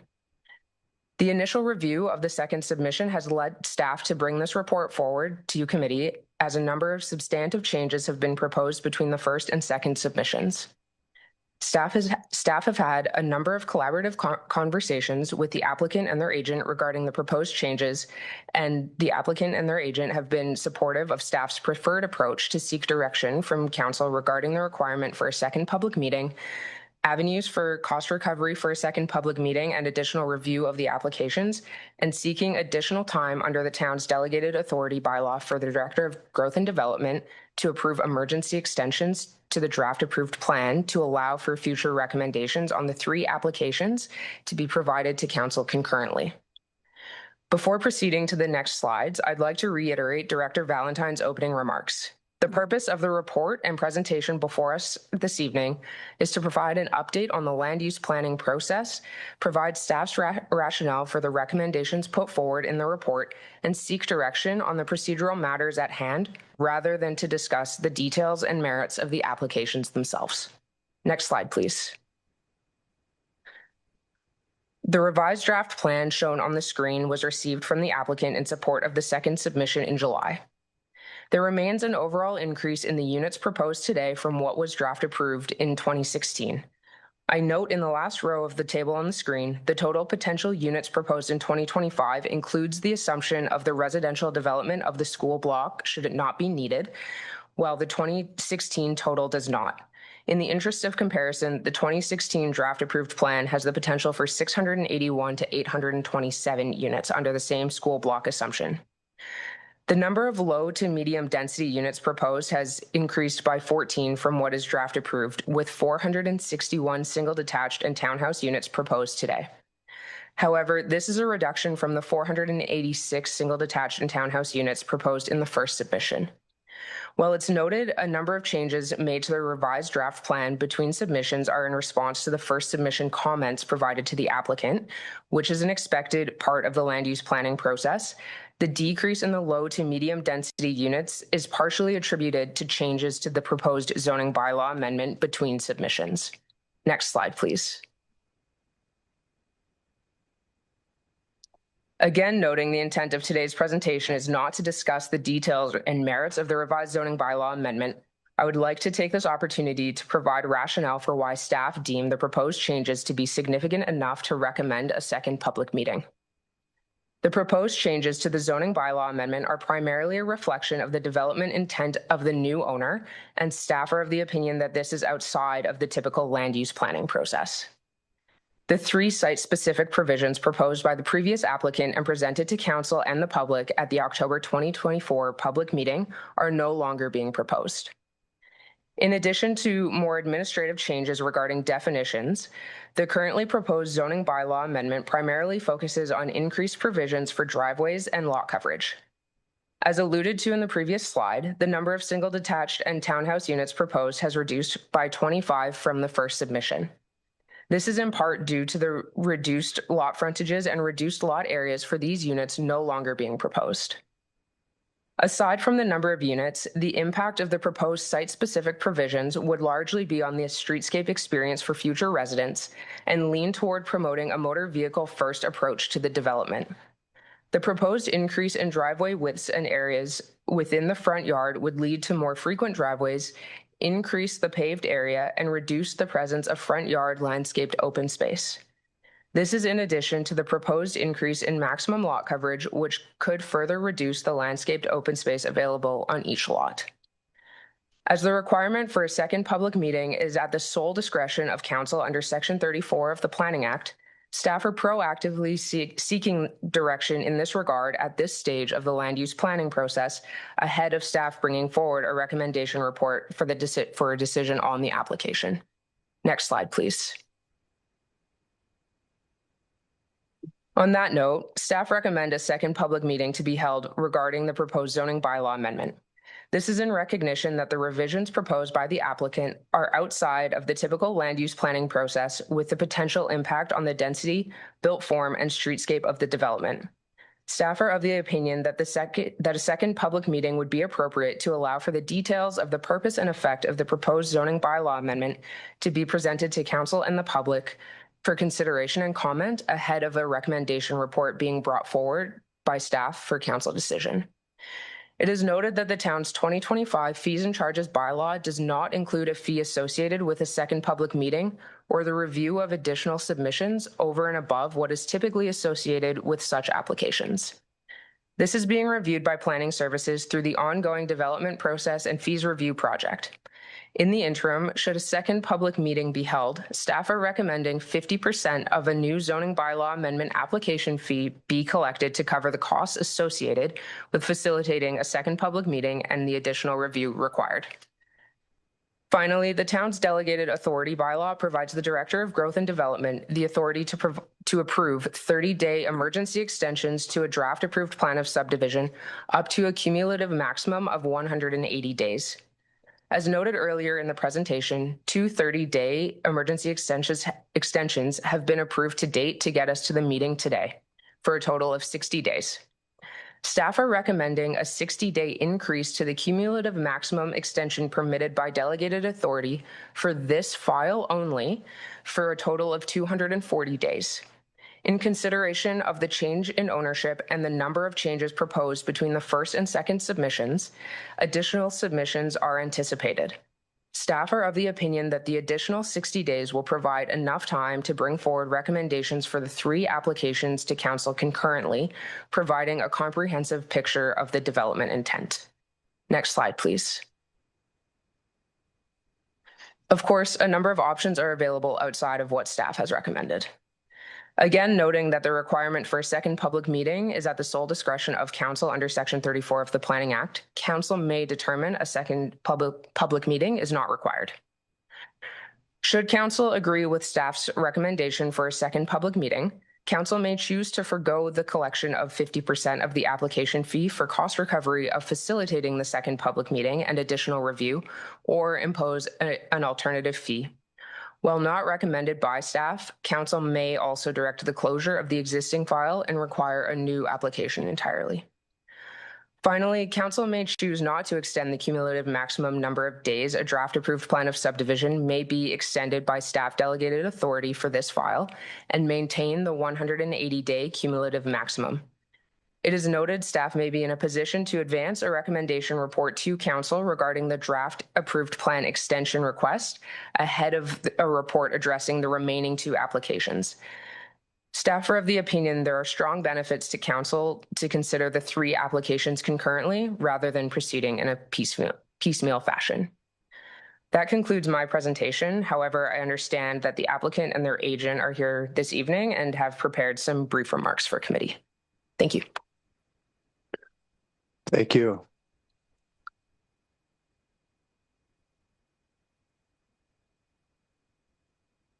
Good evening, members of committee, members of town staff, and any members of public that may be viewing. Just to briefly introduce myself, my name is Corey Chisholm. I'm a partner with MHBC Planning, the planning consultant acting on behalf of the owner. I'm also joined today in the council chambers with 2 members from Devonlea Homes, John Van Bearden and Rod Greer.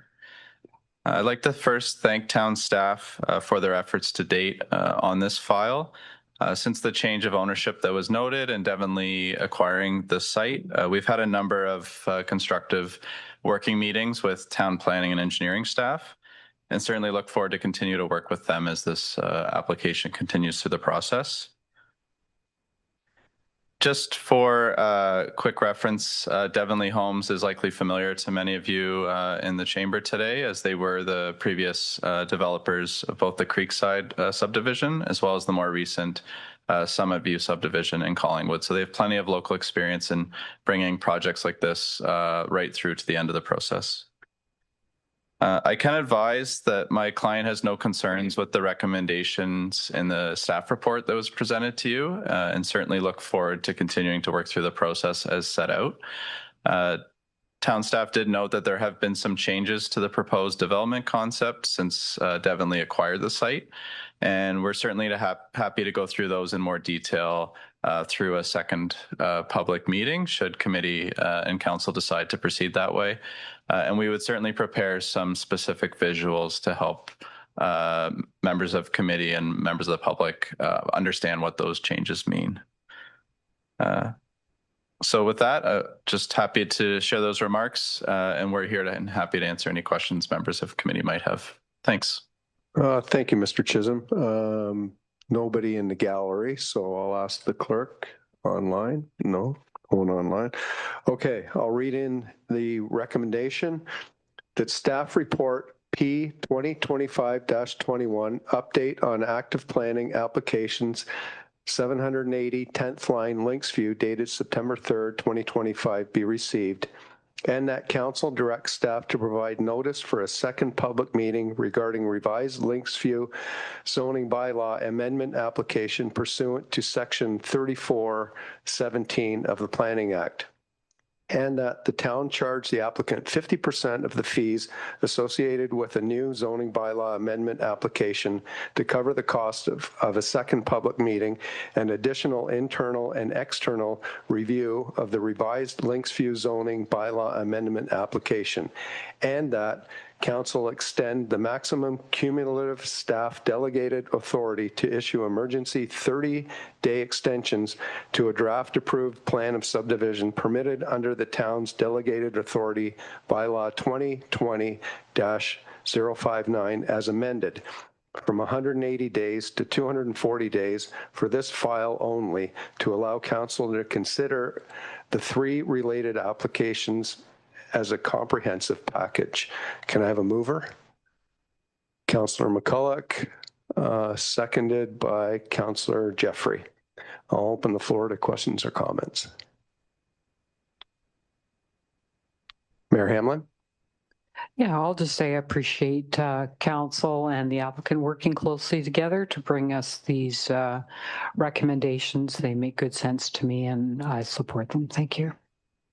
Councillor Doherty? Thank you, Chair, and through you to perhaps the proponent's agent. When we talk about widening of the driveways and extending the coverage of the front yard, that impacts on lot coverage for the whole lot. So can you give me, I know it's not a public meeting, but can you give me an idea of what that would be, what the change would be as opposed to what we normally see in development applications like this? Mr. Chisholm? Certainly, and thank you for the question. And through the chair, I'll certainly be able to explain it better at a second public meeting, and we'll certainly have some visuals where we can show kind of what's permitted as of right and what we're proposing side by side with some colors, and hopefully it'll help everyone kind of clearly see that visually. But in short, these changes are really tied to the specific product type that Devonley Homes has experience building in other communities and would like to proceed with building in this subdivision. So some of those changes are reflected in the revised draft plan by the lot widths that you see. And then getting down into the more granular detail, taking their housing product, placing it on the lots, comparing it against the town zoning bylaw standards and seeing which ones do we need relief from to include in the zoning bylaw. So there's some nuances with the driveway widths, how they're measured, that corner lots are impacted by that. So some of those reliefs are specifically tied to corner lots. And then the biggest request on the width is tied to the townhouse units that are proposed. And where the previous applicant was proposing narrower 6.5 meter wide townhouses, Devonley's revised that to propose 7.5 meter townhouses, so slightly wider. They're the types you see where the garages connect but have a door out the back, so every individual townhouse has direct access to the rear yard, which is something they have a lot of experience with, and their purchasers have advised that's something that they really appreciate. And with that, they provide a kind of a 1.5 car wide garage door on those products. And then the driveway doesn't just come straight out from the garage door. It's a bit wider when you come out. So that's where the extra percentage request comes from. They developed very similar product in the Creekside subdivision. So some of those townhouses, if you go on Google Street View or take a drive down, you'll see while the driveways are kind of 1.5 car width, some homeowners are able to park 2 vehicles horizontally on those.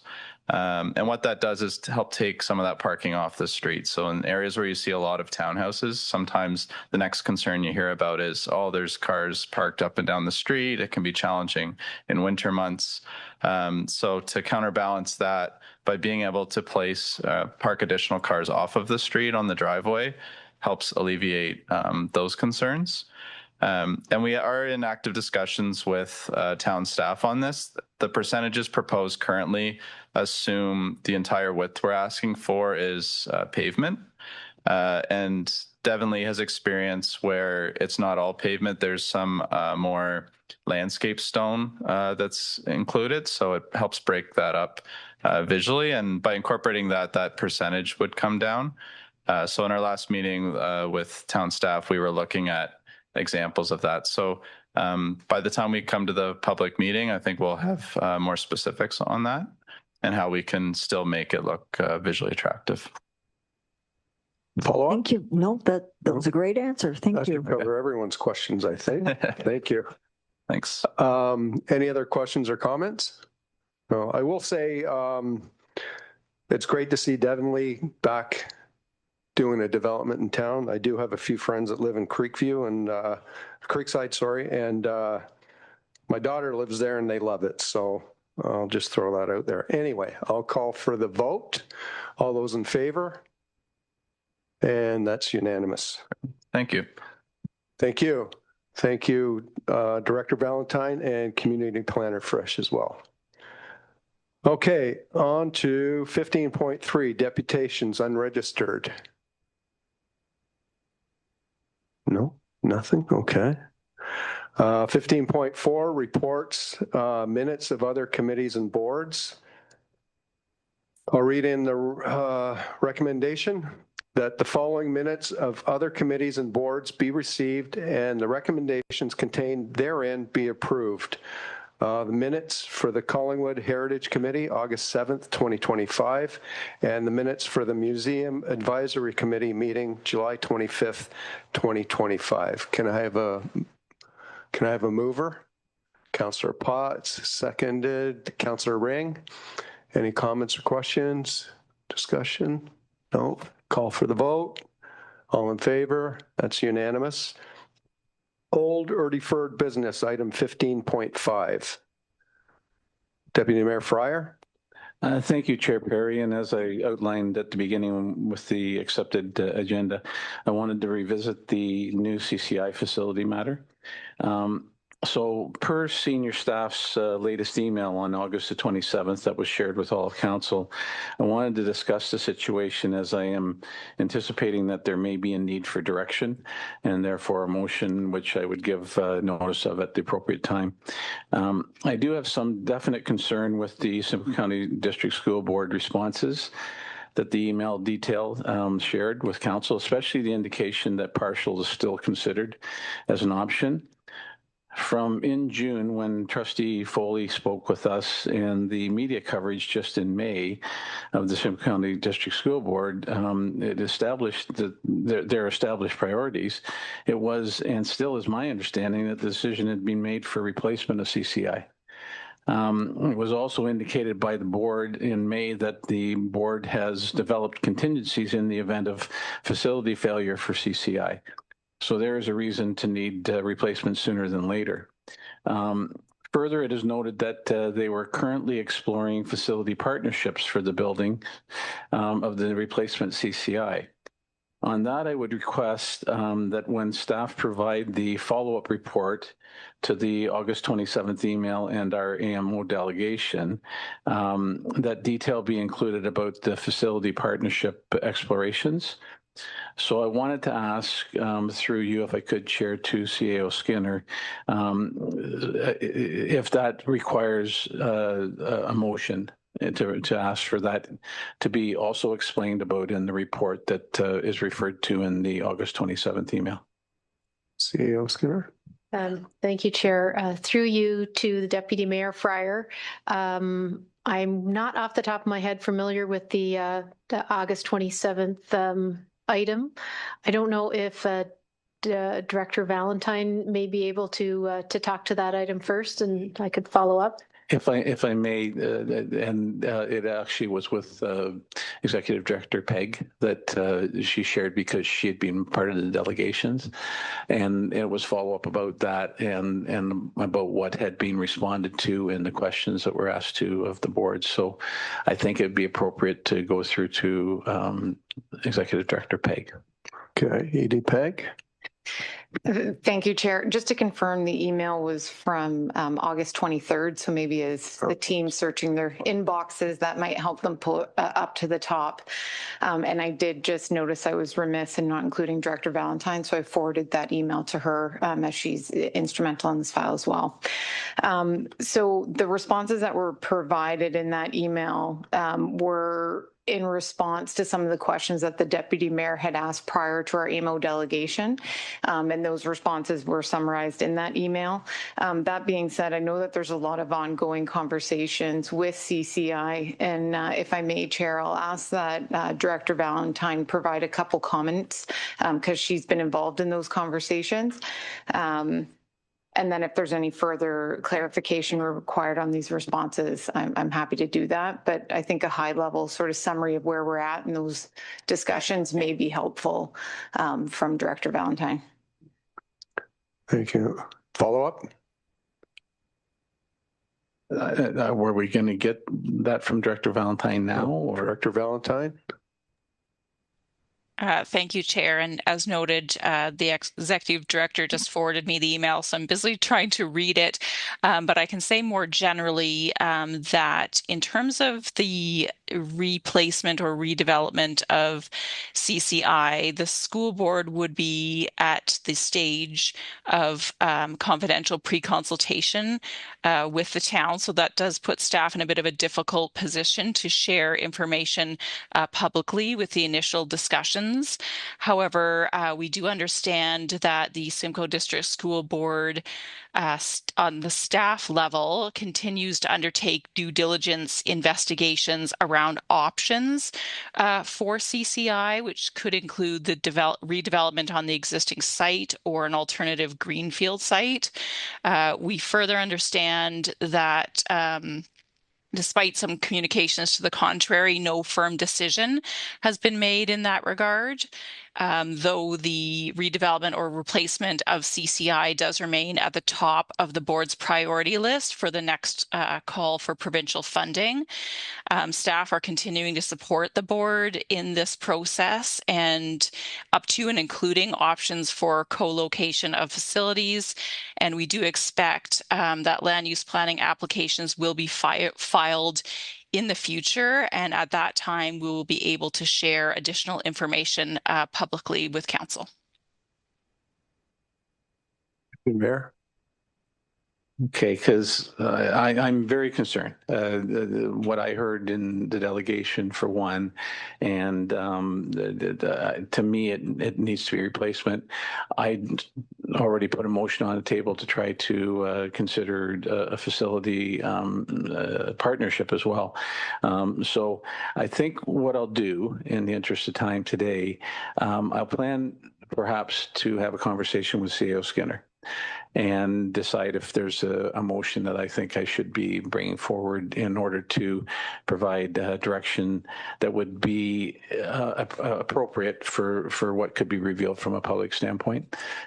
Because we know from the last capital call that there's new rules, and those rules, it says that funding requests that'll be given priority are the ones that are considered shovel ready. So I'd like to know how we get to that point sooner than later. And the last comment I'm going to make has concern with the major impact of the changes in the Education Act. And we're dealing with the Simcoe County School Board that we have for decades, but there's proposed changes that could impact that. And so I think we need to be moving on this sooner than later, but I'll have that conversation with the CAO and then go from there. Thank you. Okay, thank you. Okay, any other comments? No? Okay, on to other business. 15.6. Councillor Jeffrey. Thank you, Mr. Chair. I did cover my one other business under the consent agenda, but I have another one that I wanted to ask through to the CAO, and perhaps she may delegate it somewhere else. But regarding the speeds of traffic around Central Park, my understanding is that we wouldn't have to wait for the MMTP to do the 30 Ks as those roads are adjacent to a park. So that would be Patterson, Minnesota, Alice, perhaps a section of Lorne. Sorry? Hamilton. Oh, did I not say Hamilton? It was my first. Oh, was it? Yeah. No, definitely Hamilton. Hamilton, Minnesota, Allison. It's been pointed out to me we can't include Hume as it's a collector road status, so we wouldn't have that ability. But if we don't have to wait, I guess what I'm asking staff, either through CAO or clerk, is there a motion I can bring to have that implemented without waiting, as it is adjacent to an existing park? CAO? I think this one might be a good one for Director Alcoca relating to additional items under the reduced speeds for school zones and parks. Director Alcoca? Thank you, Chair. I need to take this back and get some more information. However, if it's not already part of what we're doing right now, we can either investigate it to add it as part of the MTTP if it requires that, or come back with a different solution. So I'd like to take this back to work with staff and come back with some more information. I'd appreciate that very much. Thanks, Councillor Jeffrey, for bringing this up. Councillor, okay, sorry. Any other business? Deputy Mayor Fryer. Yes, and again, thank you, Chair Perry. And this is, I mentioned this at the beginning with the agenda. And I hadn't had the chance to give Treasurer Director Graham a heads up with this, but it's pretty straightforward. I happened to show up at the farmers market on Saturday and kind of thought the town booths would be there with the, but I talked to Councillor Ring and understood it being canceled, and I wasn't down to attend. I just thought I'd go because I was expecting it, and I might have missed where the cancellation happened. But because of that, I just wondered if we could get from Director Graham an update on what's planned in regards to the process with the budget. Okay, Director Graham. Thank you, Chair Perry. I would be happy to provide an update and first apologize for that cancellation. We've been with the strong mayor powers now. We've been meeting with Mayor Hamlin. We've had 3 brainstorming sessions to date. We're very close to having the budget process finalized, and staff is coming to the next COW on September 15th with a staff report that will detail what the budget process looks like and also give an overall economic condition update to council with the expectations of the 2026 budget. The farmers market has been rescheduled to Saturday, September 20th, and we are still looking for councillors to volunteer. If you would like to join us, we'll be there from 8 till 1. Even if you come for half an hour, it would be great. It's always a lively conversation when it's the budget at the farmers market. Thank you. Follow up? Thank you. And just to say, I appreciate the information, knowing it's coming on the 15th. Would that give us maybe a little indication as well how things are with just the strategic financial plan? Because I look at the two of them kind of working in conjunction this year. Director Graham? Yes, thank you. Through you, Chair Perry.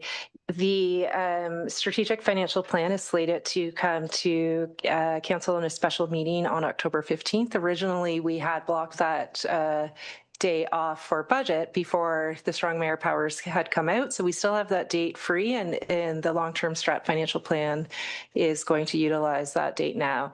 That will be part of the September 15th report as well. Follow up? Okay. Thank you. Any other business? Nope. Councillor? Oh, okay. 15.7, notice of motions. Councillor Potts. Thank you, Chair Perry. I have 2. The first one, and I'll work with the clerk before the next meeting, but the first one obviously is their deputation earlier with the hockey, the charity hockey tournament. But I also, in the deputation, they had discussed about potential usage of the Scotty Carmichael room. So I just wanted to ensure that any costs to rent that room were included in that for a fulsome look. So that's my one notice of motion. We can work offline. The second one, given the provincial direction for the mandating for remote work, I'd like to put a notice of motion to have that come back for the future council meeting or committee of the whole to discuss that. So how we word that and how we kind of get to there, I want to get it on the agenda sooner than later. So. Okay, thank you. Any other? Oh, Councillor Jeffrey. Thank you, Mr. Chair. So I had originally also at the time of the deputation give attention of a notice of motion, and due to the magic of staff, I have something I can read. I won't read the whereas clauses, but I will read the operative. So therefore be it resolved that council will participate in the exploration of opportunities to expand and strengthen greenbelt protections within and beyond this municipality as resources allow. Council calls on the province of Ontario to collaborate with municipalities, Indigenous nations and stakeholders in identifying and protecting lands of ecological, agriculture, and hydrological significance. And 3, a copy of this resolution be forwarded to the Minister of Municipal Affairs and Housing, the Minister of the Environment, Conservation and Parks, local MPP, the Association of Municipalities of Ontario, the County of Simcoe, and other relevant stakeholders that may be identified. Thank you. And that's it. Okay, that's wonderful. We're off to 15.8, rise from committee of the whole. 15.8.1, motion to rise from committee of the whole. The recommendation is that council herein rise from committee of the whole and return to the regular council meeting. Can I have a mover? Councillor Baines, Vice Chair Baines, I'm sorry, and Councillor Doherty. All those in favor? That's unanimous. Mayor Hamlin. Thank you. Now, Councillor Doherty. Perry, thank you. So our last recommendation here is that bylaw number 2025-071, being a bylaw to confirm the proceedings of the regular meeting of council held September 3rd, 2025, be enacted and passed this 3rd day of September, 2025. Mover and a seconder. Councillor Ring, thank you. Councillor Perry, all those in favor? And that's unanimous. Thank you. And I think Councillor Potts has the motion to adjourn. All those in favor? Unanimous. Thank you very much, everyone. Look at that. 7 minutes to 6.